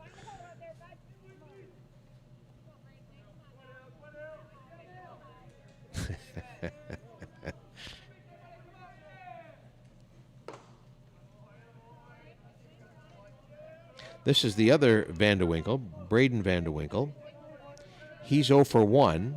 He walked in the 5th inning to get things started and ended up moving on the infield hit by Bender and coming home on the RBI by Cloet.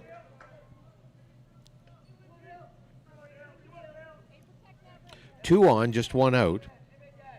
Top of the 6th inning, 4-3. New Hamburg leading and threatening again. Strike 3 called. 9 strikeouts for Dale Schweier. 2 out, 2 on. Here's Felix Eisert Bender, who ended the last inning with a double play, 4 unassisted, 4-3.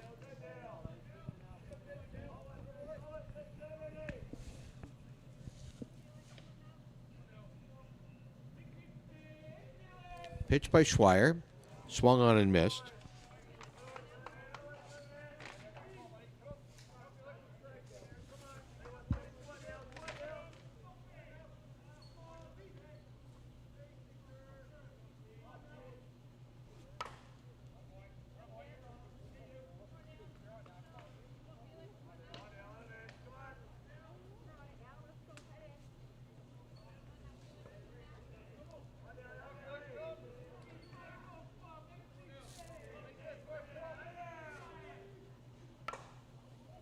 Line to the third baseman.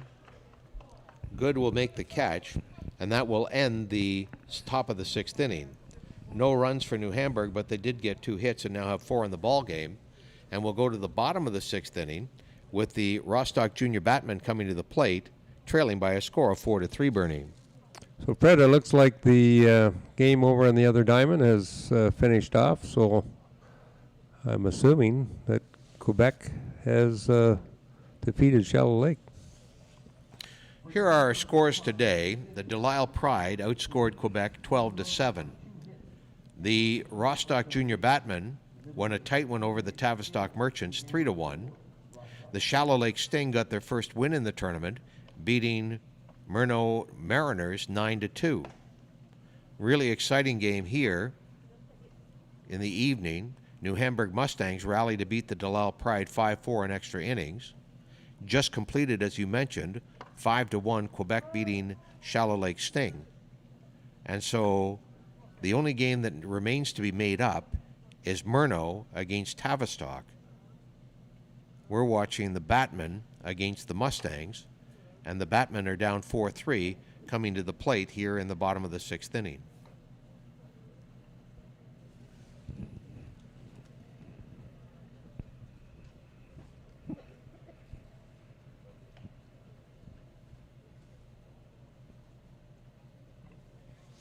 Leading off for Rostock is bottom of the 6th inning. The third baseman number 22,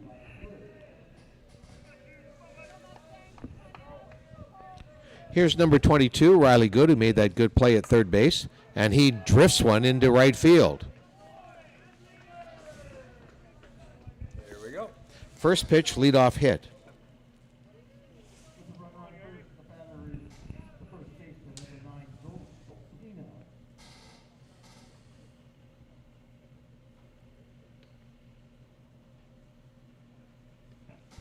Change being made.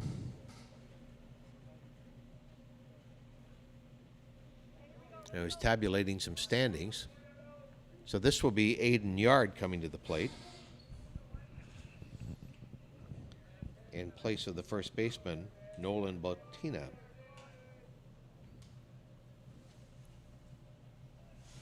I ran into Aiden in between games.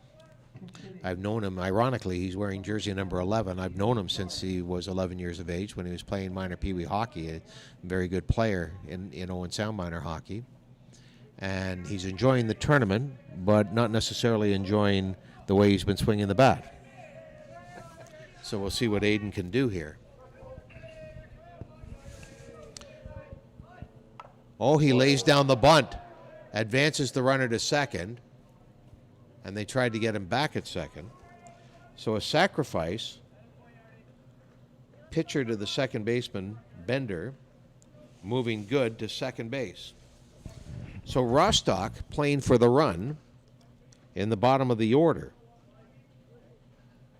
We'll see if Baltina comes back to first base or whether Aiden Yard goes into first place. Here's Nick McGrain, 1 for 2. He singled us last time up in the 4th inning.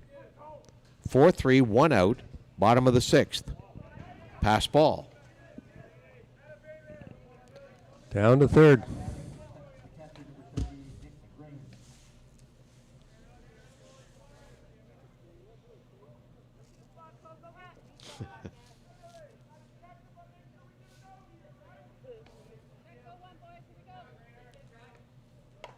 Fouled away. Just looking at the standings, Bernie.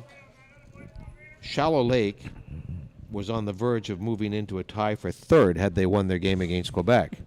As it stands now, Quebec has the tiebreaker advantage over them, so Shallow Lake essentially went from Third to challenging for sixth. third down to 7th. To 7. I've got them at 1 and 3, and Quebec has the tiebreaker Oh, advantage there over you them. go. There you go. But again, you can't be eliminated by a tie-breaking process. You have to Correct. lose a tiebreaker game. Correct. This is one thing that I did learn through the years at my Softball Canada events. Nick McGrain is the batter. At third base is Riley Good with a potential tying run. 4-3, New Hamburg leads.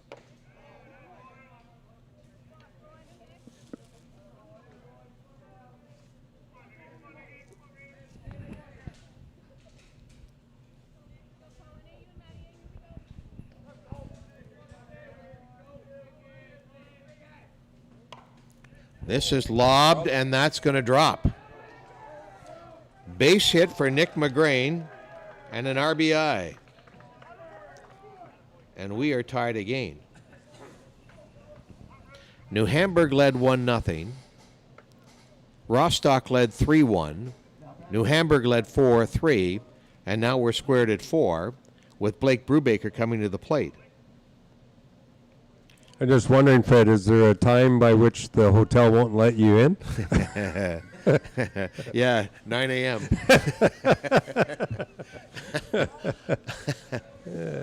Oh, well. Blake Brubaker at the plate. He's walked both times he's been up. Walked and scored in the second. Walked in the fourth. Runner at first is Nick McGrain, who just drove in the tying run in Riley Good. And credit to Aiden Yard in that he might not be swinging the bat well, but he got the job done with that sacrifice bunt. Perfect bunt. 4-4 tie, bottom of the sixth inning. Fouled away. Railway tracks are on the third base side, and the storage is on the third base side? Or First base side, correct. That goes to the storage. Okay. I was thinking about this today, and I know it's an additional expense, but why wouldn't you rent a storage unit there and just park somebody out there for the... We talked about that, just for the month when we have tournaments. Yeah. Oh. And it might look funny with a golf cart going in and out all the time. No, I'm just checking my locker. Jim Holman was going to look into the cost of the locker. And Brubaker has slammed one to left field. Are they going to try and score it? No, it's going to stand as a double to put runners at second and third. So Blake Brubaker, 1 for 1 in the ball game, but he's been on all 3 times. And we go to the top of the order with Tyler Branchot coming to the plate. To finish that thought, we had to look at the cost of the locker versus how much we save from ball retrieval and make a decision. You know what? There's all well, you're in the school board, right? So there's always an actuarial involved that will tell you. And I can say this safely from a radio standpoint. If there's an inexpensive way to do something, you will do it.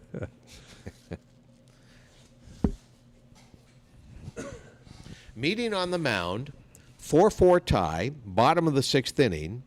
Rostock Junior Batman with runners at second and third.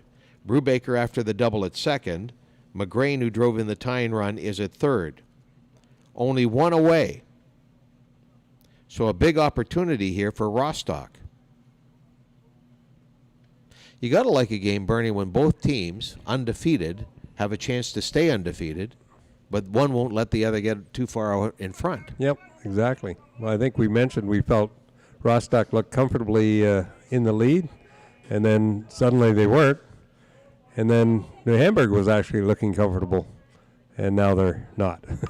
Branchot bounces one. Oh, what a play! Nice play at shortstop, but the run will score a run. I think we said that last time with New Hamburg. Great play. Run scores. So McGrain is in. Brubaker moves to third base. And again, full kudos to the shortstop, Ben Dahm. On a drawn-in infield, hard hit ball. He made a really nice play on a rapid ball. Here is Alex McGilvery, who's 0 for 3 in the ball game. It's 5-4 now for Rostock. Can McGilvery pad that lead? Fouls it off. Alex is 0 for 3 in the ball game. Ground ball to Dom. Pop up to Dom.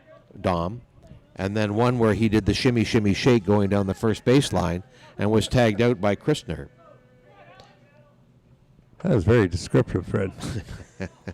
Well, it's not every day in a ball game you see a guy do the limbo, but he was trying to get away from the tag.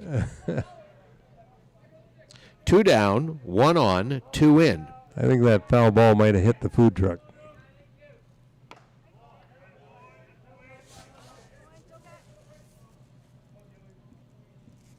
At the completion of this inning, we'll do the updated, if not somewhat mangled, standings. And we'll have one more entry on the ball game tonight, or in the tournament tonight. This is the under-23 division, put on by Kitchener Fastball Promotions.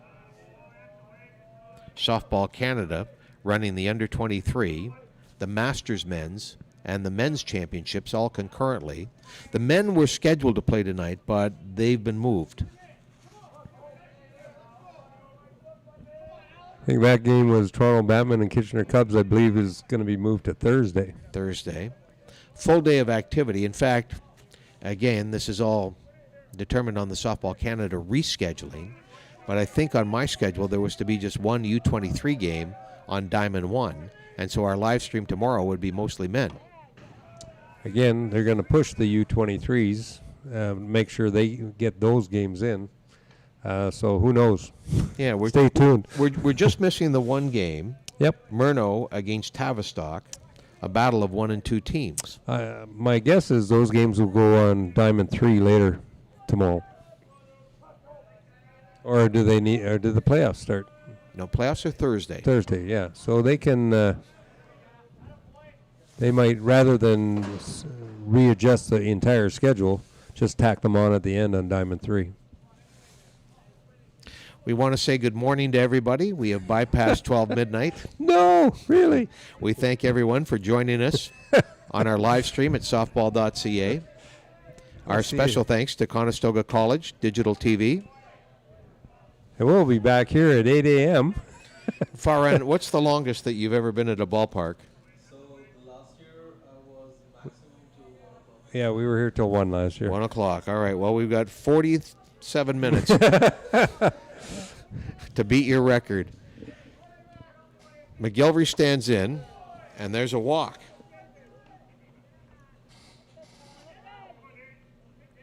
That's 6 walks in the game for Cohen Christner. And here comes Danny Scott. Scott is singled and walked. You have to realize that as he's not listening.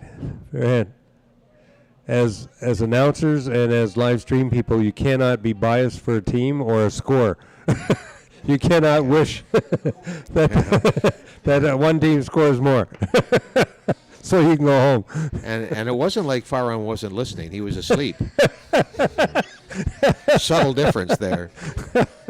Danny Scott with runners at first and third. 2 runs are in, 2 men are out. 5-4, Rostock leading. With 2 out, you probably don't gamble to draw a throw, but Danny Scott was dancing off of first base. Well, unless you can run, start the runner, and then wait and see if there is a throw. Drifted and off then a little stop, further and that if time. the runner crosses the home plate before he's tagged, then it's a run. New Hamburg not biting. Trailing 5-4 with 2 out. Trying to concentrate on the batter, who's a dangerous batter. The number 3 hitter in the junior Batman lineup.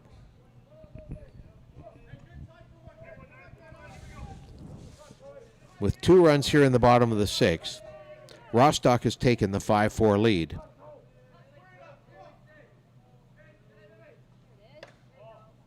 And now the bases are loaded.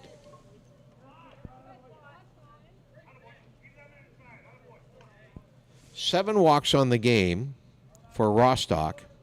This brings Matt Weiler to the plate, who is 1 for 2. His 1 was a solo home run in the 3rd inning. Scott at first, McGilvery at second, Brubaker at third. Christner delivers. Called strike 1.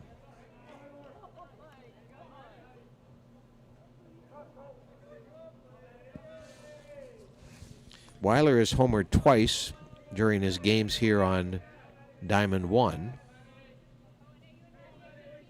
Christner will toe the rubber. Ground ball, Christner picks it up, tosses lightly to first for Vosper for the putout, and that ends the inning. 2 runs come across for Rostock to give them a 5-4 lead. They had 3 hits in that inning. Single by Good, single by McGrain, double by Brubaker. So we go to the the top of the 7th inning, and New Hamburg trails 5-4, so they've got to get something going in order to prolong the affair. All right, let's go to our standings here, Bernie. Both Rostock and New Hamburg currently are 3-0. Delisle, all alone in 3rd place at 2-2.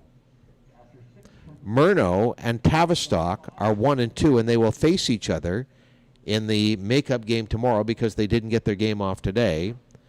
Quebec and Shallow Lake are tied at 1 and 3. Quebec has the tiny advantage that they have won the tiebreaker over Shallow Lake. What we're looking at tomorrow, if Murno beats Tavistock or Tavistock beats Murno, either way, we will have 3 teams at 1 and 3. Wow.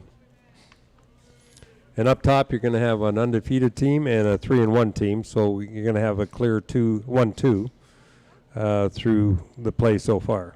And just so I understand it, if in fact Tavistock, Murno, Shallow Lake, and Quebec all end up tied, run differential decides who would get 5th, and then 6 and 7 would have a tiebreaker game.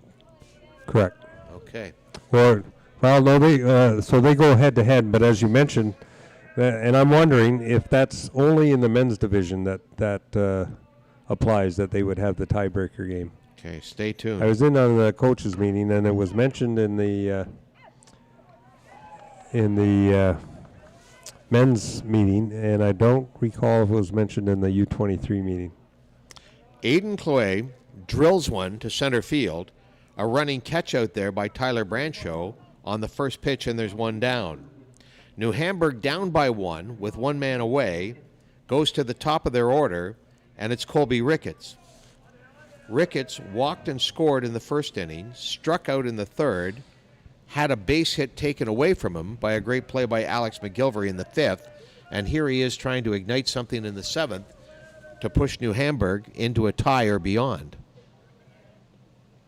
Ricketts, to my way of thinking, has had the longest home run in the tournament, launching it beyond the beverage tent in right field.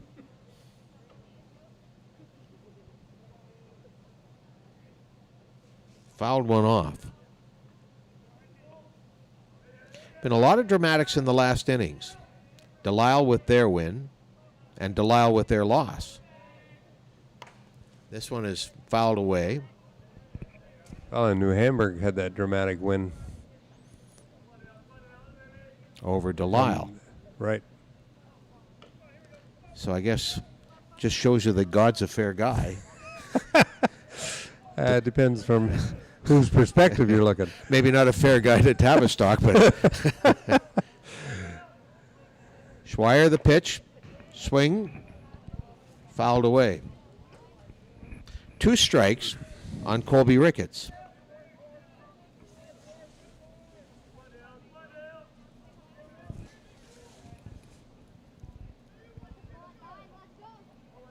We're back here tomorrow at 9 o'clock. And this one's drilled right at McGilvery, and he makes another nice play. Alex McGilvery has taken away 3 hits in this ball game. Some stellar defense there at second. 2 out, and that brings Caden Eichler to the plate. He got on base on an error by Brubaker back in the 5th inning. His other 2 times lined out to good at third and struck out in the 3rd inning. Last chance for New Hamburg, down 5-4. Fouled away. Dale Schweier, looking to go all the way in this ball game, did not give up a hit for 4 innings.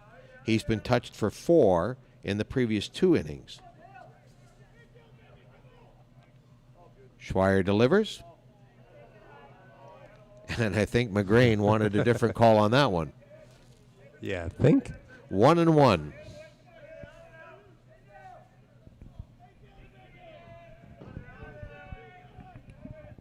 Here is Schweier again. 2-1. Should Eichler extend his at-bat and get on base, the shortstop Ben Dahm is due up next. Ground ball, foul.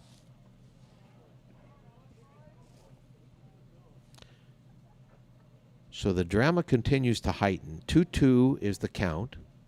Nobody on, 2 men out. New Hamburg down by 1. You know, one of the benefits, Fred, here at Peter Hallman Ball-Yard is it's sort of down in a bowl and away from civilization, if you will. And so we can play late. Great. Well, and I know what you say. That often in a lot of places there's an 11 o'clock curfew. Oh, yeah, exactly. Now, unless somebody's sleeping in the storage department, we're not interrupting anybody tonight, Bernie. No. Dale Schweier has 9 strikeouts in the ball game. Can he get number 10? Full count. Walk would be as good as a hit for Eichler in New Hamburg. Dale Schweier sets, pumps, ball 4.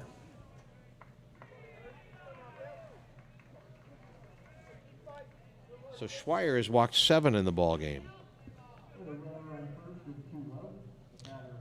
Here is Ben Dahm, 0 for 3.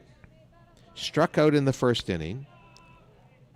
McGilvery made the great play in the 4th inning, or one of several for McGilvery, and he struck out in the 5th inning. Can Schweier get him again? Big swing, strike 1. 5-4, the junior batman leaving. The winner of this game moves to 4-0 and really grabs a stranglehold on being the number 1 team. Wild pitch, and that allows Eichler to scamper into second. 1-1.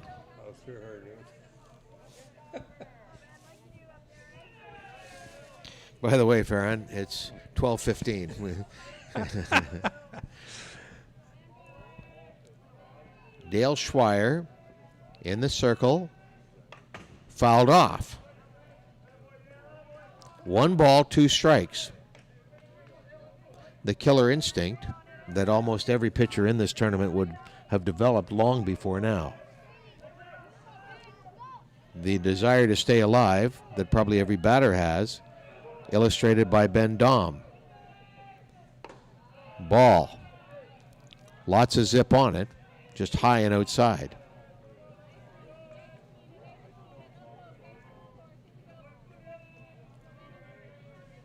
Two and two.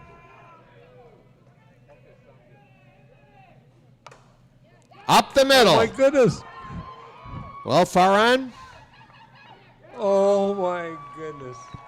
an RBI single ties the affair.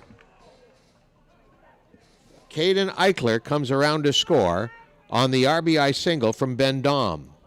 Dahm 0 for 3 in the game. His timing couldn't have been any more dramatic. You just feel the tension in that whole battle there, right? Between the pitcher and the batter. A 3-2 count. Right down to the last possible strike. And we have a tie game. This is game 14 of the tournament. Technically the 13th that's been played because we still have one to make up. But in 3 of those 13 games, the dramatics have been in favor of the team at bat. Well, even totally speaking, it's been good ball to watch. Exciting both sides. There's been some what we call mercy, but even those games, I think you mentioned. Oh, There's another base hit.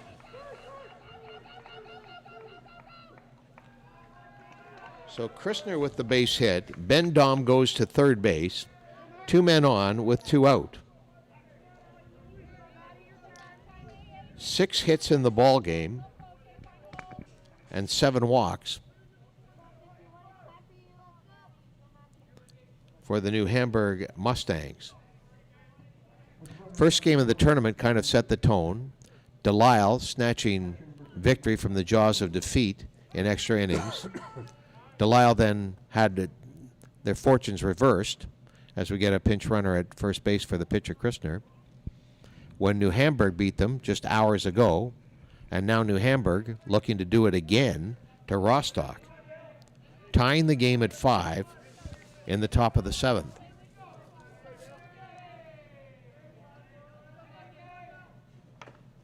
Fouled off. The batter is the catcher, Matthew Van de Winkel.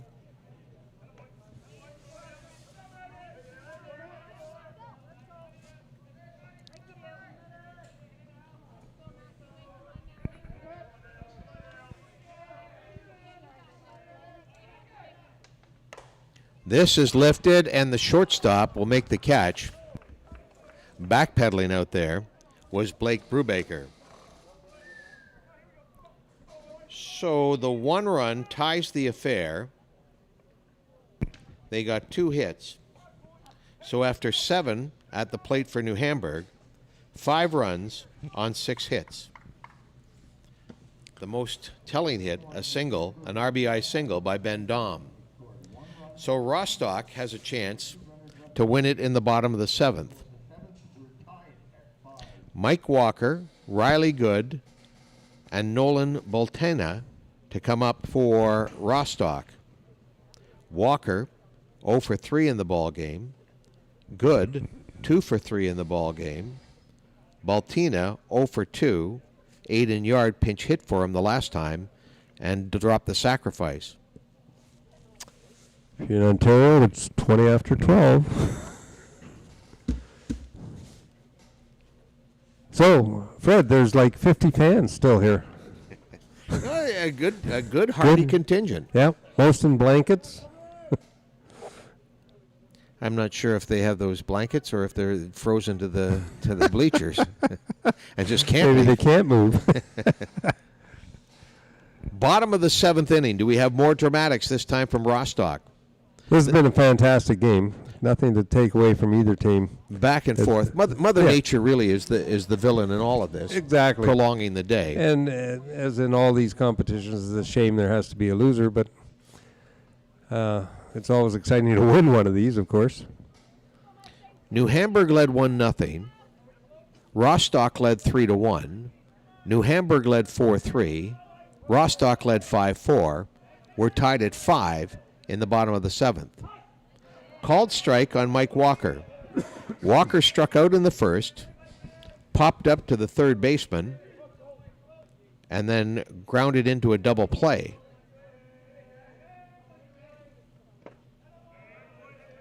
Here's another question while we're talking about our sponsors. How long is Montana's open? That's a good question.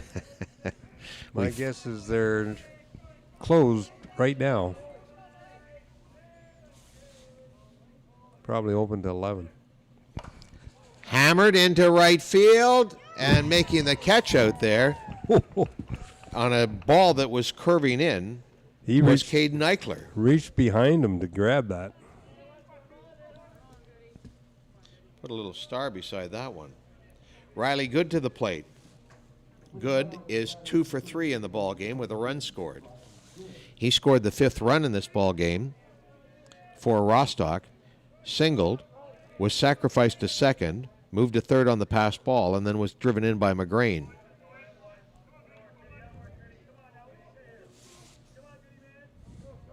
In this technical age, the answer to your question is Montana is open till 10 AM? p.m. PM. Ground ball to the shortstop side, blocked there by Dom, but it will go for a single. And no more. 3 for 4 for Riley Good. Baltina now will bat. He's 0 for 2 in his plate appearances. Struck out in both the 2nd and the 4th inning. Runner at first, 1 out. Complete game efforts to this point from both pitchers. Ground ball to the third baseman. Will go to second for the first out and not get the second. Fielder's choice for Baltina. Good is erased, 5-4. Chloe with the play across to Bender. Runner at first, 1 away. Nick McGrain, 2 for 3 in the ball game. Popped out into foul territory in the 2nd. Singled in the 4th. Singled and scored in the 6th.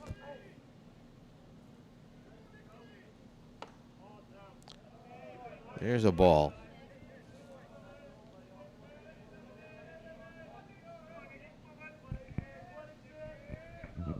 It's your normal bedtime, Fred. I am forever thankful that I left the ballpark at about 4 this afternoon and got a good 90 minutes in there.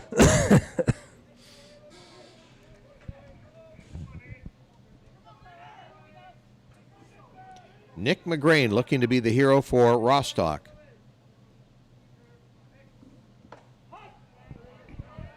Takes a called strike.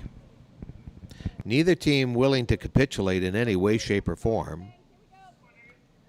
As I mentioned, the lead has changed hands multiple times.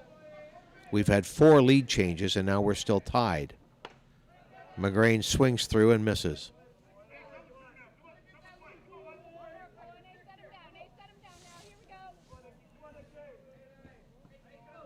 To this point in the tournament, we've had 2 extra inning ball games in this division, 1 in the Masters division.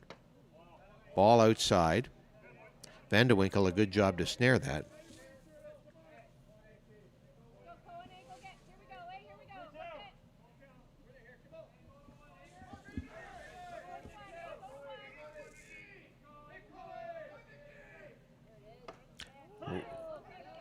Called strike 3. Bit of a delay on that call. It's been a long Called time nevertheless. It's been a long time in between strikeouts for Cohen Christopher. His last strikeout would have been in the 4th inning when he got Tyler Brancho. So that's 7 strikeouts in the ball game through 7. No runs for Rostock. They did have a hit. On the ball game, they have 8 hits. But the bottom line is we are going to extra innings, and Matthew Vandewinkle will start at second base via the tiebreaker rule. Sort of a big opportunity here for Hart to set his record for how long he's been here. We're only a half hour away from it.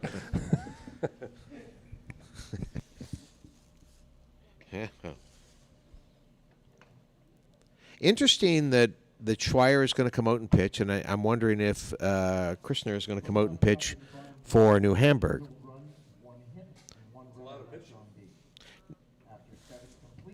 you got to remember, New Hamburg played the game before this, so I'm not sure how many pitchers they're carrying. Yeah, and again, this is a question for Rostock, but Schweier did not give up a hit until the 4th inning, but in the 5th, 6th, and 7th, he gave up 2 hits in each of those innings and has walked 7 batters over the course of that time, and 6 of the batters have been walked in the last 3 innings. Might be fatigue, or I might be making something up here, Bernie. Leading it off will be Jared Vosper, the first baseman for New Hamburg. Yeah, don't want to take anything away from New Hamburg getting onto the pitcher and finally figuring out how and what he's throwing.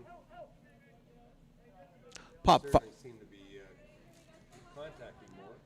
Pop foul out of play. I think you and I were talking about this earlier in the tournament, that the longer a tournament goes on, the more pitching depth is key. And I think that's one of the things that puts Delisle in pretty good stead, that they've been able to use 3 different hurlers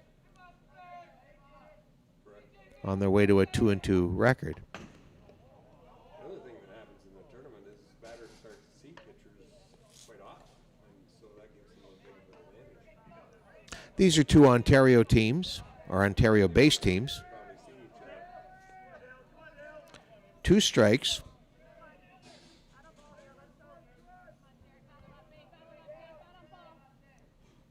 Oh.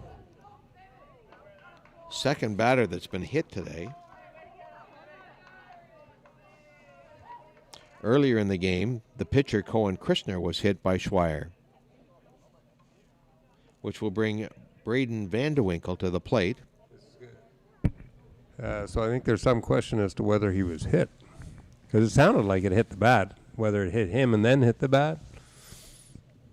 No, he's awarded first. Okay. With 2 on, nobody out. The batter is the left fielder, number 15, Braden Vandewinkle.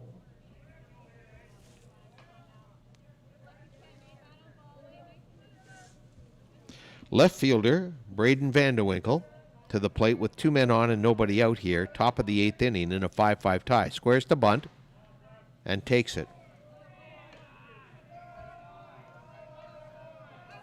He's going to bunt it to the third baseman. That would be ideal. Draw him in and allow. We'll see what rotation Delisle has. I don't know. They got the shortstop coming Popped it third, up. and that's not good. So he did bunt it to the third baseman, but it did not get anywhere near the ground. Good making the catch. And they had the shortstop going to cover third, which would have been interesting. If the third baseman got to it in a hurry, he'd still have to turn to try and throw to third to get a force. Here's Felix Eisert Bender. Felix had an infield hit. He's 1 for 3 in the ball game. His infield hit was the first one to touch Schweier or ruin what was a no-hitter.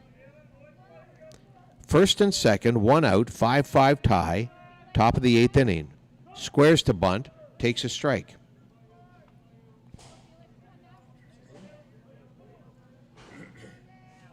Again, my belief is that because Bender is in the number 8 slot, that's why he was bunting. But he's not bunting here. Takes it high. They appealed at third. Had they asked me, I would have said, too, that he did not swing. Your opinion doesn't count, right? Pretty much the state of affairs in my household. Ground ball, bounced foul. Diddle. Yeah. That's And that's we why can, you we, and I we are can here. say that because it's 12:20 in the morning. No way is Sandy listening.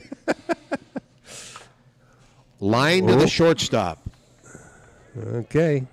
So Brubaker puts that away. 2 down, and the number 9 hitter is up, Aiden Chloe. Now Chloe is 1 for 3.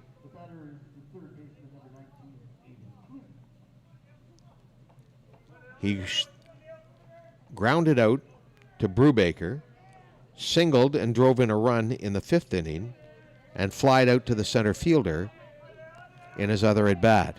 Schweier is 2 men out and 2 on. Swing and a miss.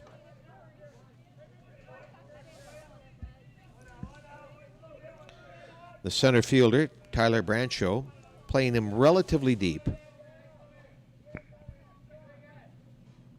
Fouled off. 2 strikes. Schweier has 9 strikeouts in the ball game. The last one coming in the top of the 6th inning when he got Braden Vanderwinkle.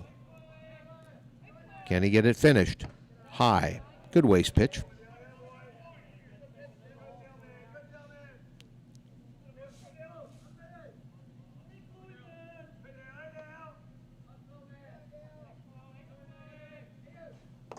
Swing and a miss, and that's the inning. 10th strikeout of the ball game. And now Rostock has the opportunity to win it. Nick McGrain will start at second base. Brubaker will be the batter. And Brubaker has been on base all 3 times, including a double in the 6th inning, Bernie. We'll see what transpires.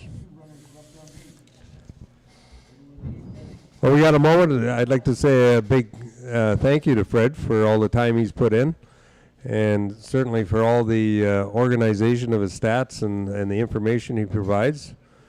There's some questions on the rules, but we're letting that go by. You didn't get the most experienced guy behind the mic, let's put it that way. And not a lot of help behind you. Want to thank Village Caterer. They're the folks with the food truck. Correct. And Hallman Construction, obviously a great supporter, the Hallman name. Yep, and that's Jim's company. What does Hallman Construction construct? Homes. Homes. Yep. And is there lots of building in Kitchener-Waterloo? Or Well, you've heard the building stats for the province and the situation. That's pretty much, and Jim's heading into retirement, so he's slowed down. But I mean, generally speaking, I think Kitchener and Waterloo, by how the government counts, had a lot of housing starts, but they were counting some pretty weird things apparently to the. Ah, okay. So, anyways, again, we don't want to get political. Unless we have another rain delay. Which, Blake yeah, Brubaker. or the game goes till 2 o'clock. Blake Brubaker is up. Not bunting.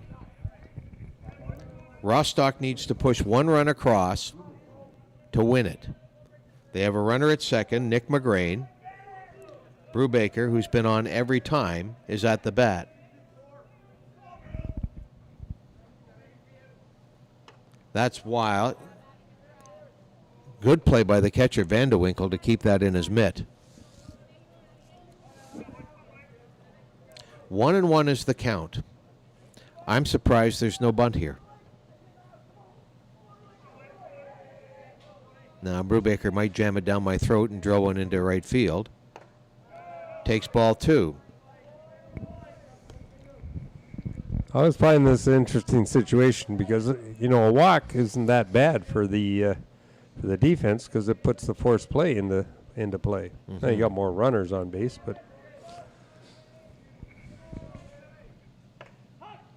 2-2 is the count now. On deck is the center fielder, Tyler Branchot. Branchot with a homer, a walk, strikeout, and an RBI grounder that Dom made a great play on for New Hamburg. And there it is. That's not a bunt. Deep left field, tagging up and moving to third is the runner. yeah, he moved it. Did his job. Every bit as effective as a bunt.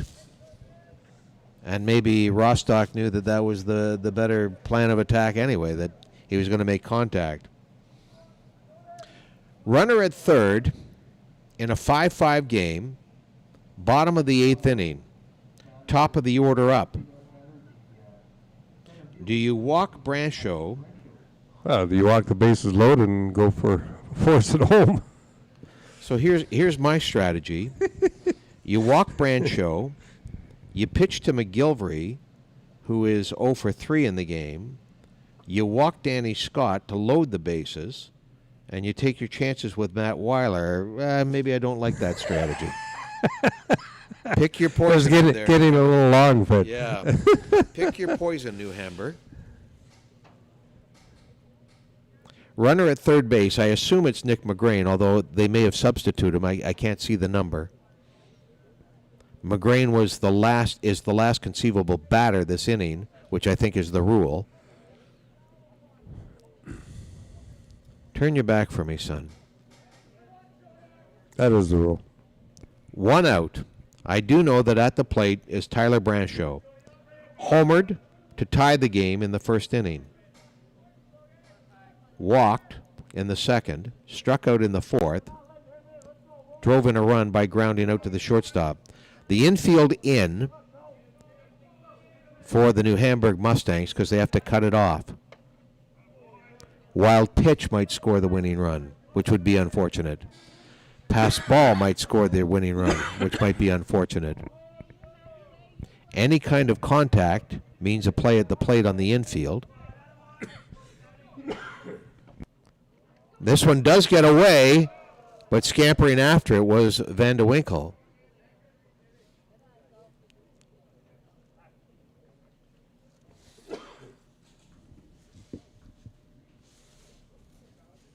One down, runner at third. New ball coming into play. And kudos to both pitchers who have gone all the way in this ball game. Been a lot of ball played over the course of 2 days. A lot of pitches thrown in this game. So both pitchers. So where is Branchot going? Did they decide to intentionally walk him?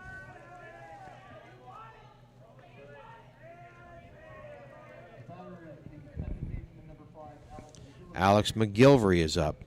So this was part and parcel of my strategy. Here we go. Well, Let's test Fred's strategy. Well, McGilvery...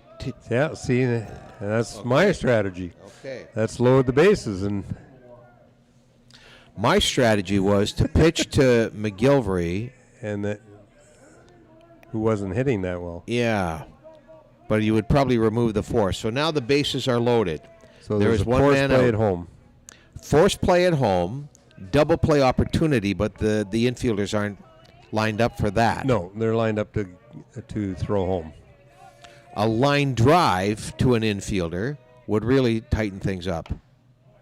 The batter A walk would be devastating. is Danny Scott, who takes ball 1. Scott has walked twice in the ball game, which would be an anticlimactic finish to this, Bernie. Yeah, no, you have to pitch to him.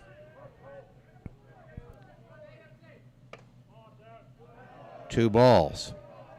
Christner quite disappointed in that. In a hitter's count with a hitter. Not a good situation.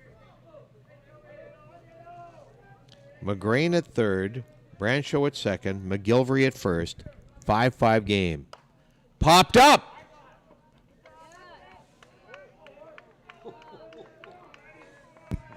Vosper squeezes that, and now suddenly, see, this was my strategy, bring Matt Weiler to the plate with the bases loaded.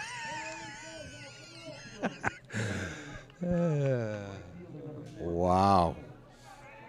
Well, Danny Scott, who's had a very terrific tournament, can't be happy with that. Still pretty hard to turn a double play, but 2 away. Again, the wild pitch, the pass ball, still in play. Still very much in play. The infielders have moved back to regular depth. Bender at second, Dom at short, back in what would be the normal defensive positions. Jasper at first, even with the bag. Weiler swings and misses.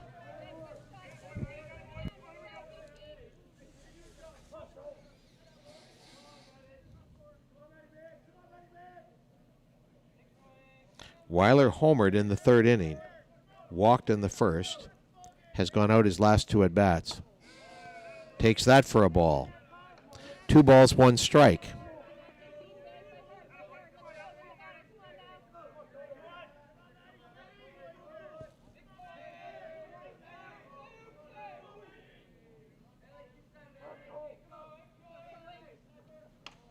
There's a pitch high. 3-1. Payoff pitch for Matt Weiler. He's either going to get a strike or walk in the winning run. Pitch to hit or a walk. There it is.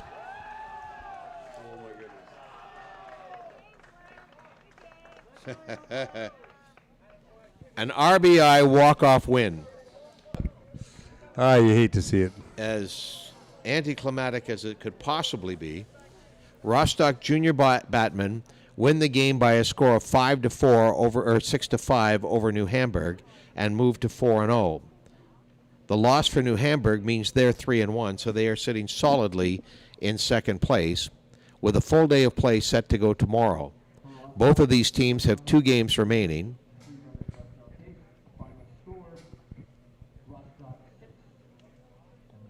That's a wrap, Bernie. Your thoughts on the day, your thoughts on our final game. Well, the final game, I have to say, was a great game. Like I say, it's always tough to have a loser in a game like this. Both pitchers went the distance. Pretty incredible. Some up and down hitting from the teams, but in the end, Rostock got a walk-off with a walk.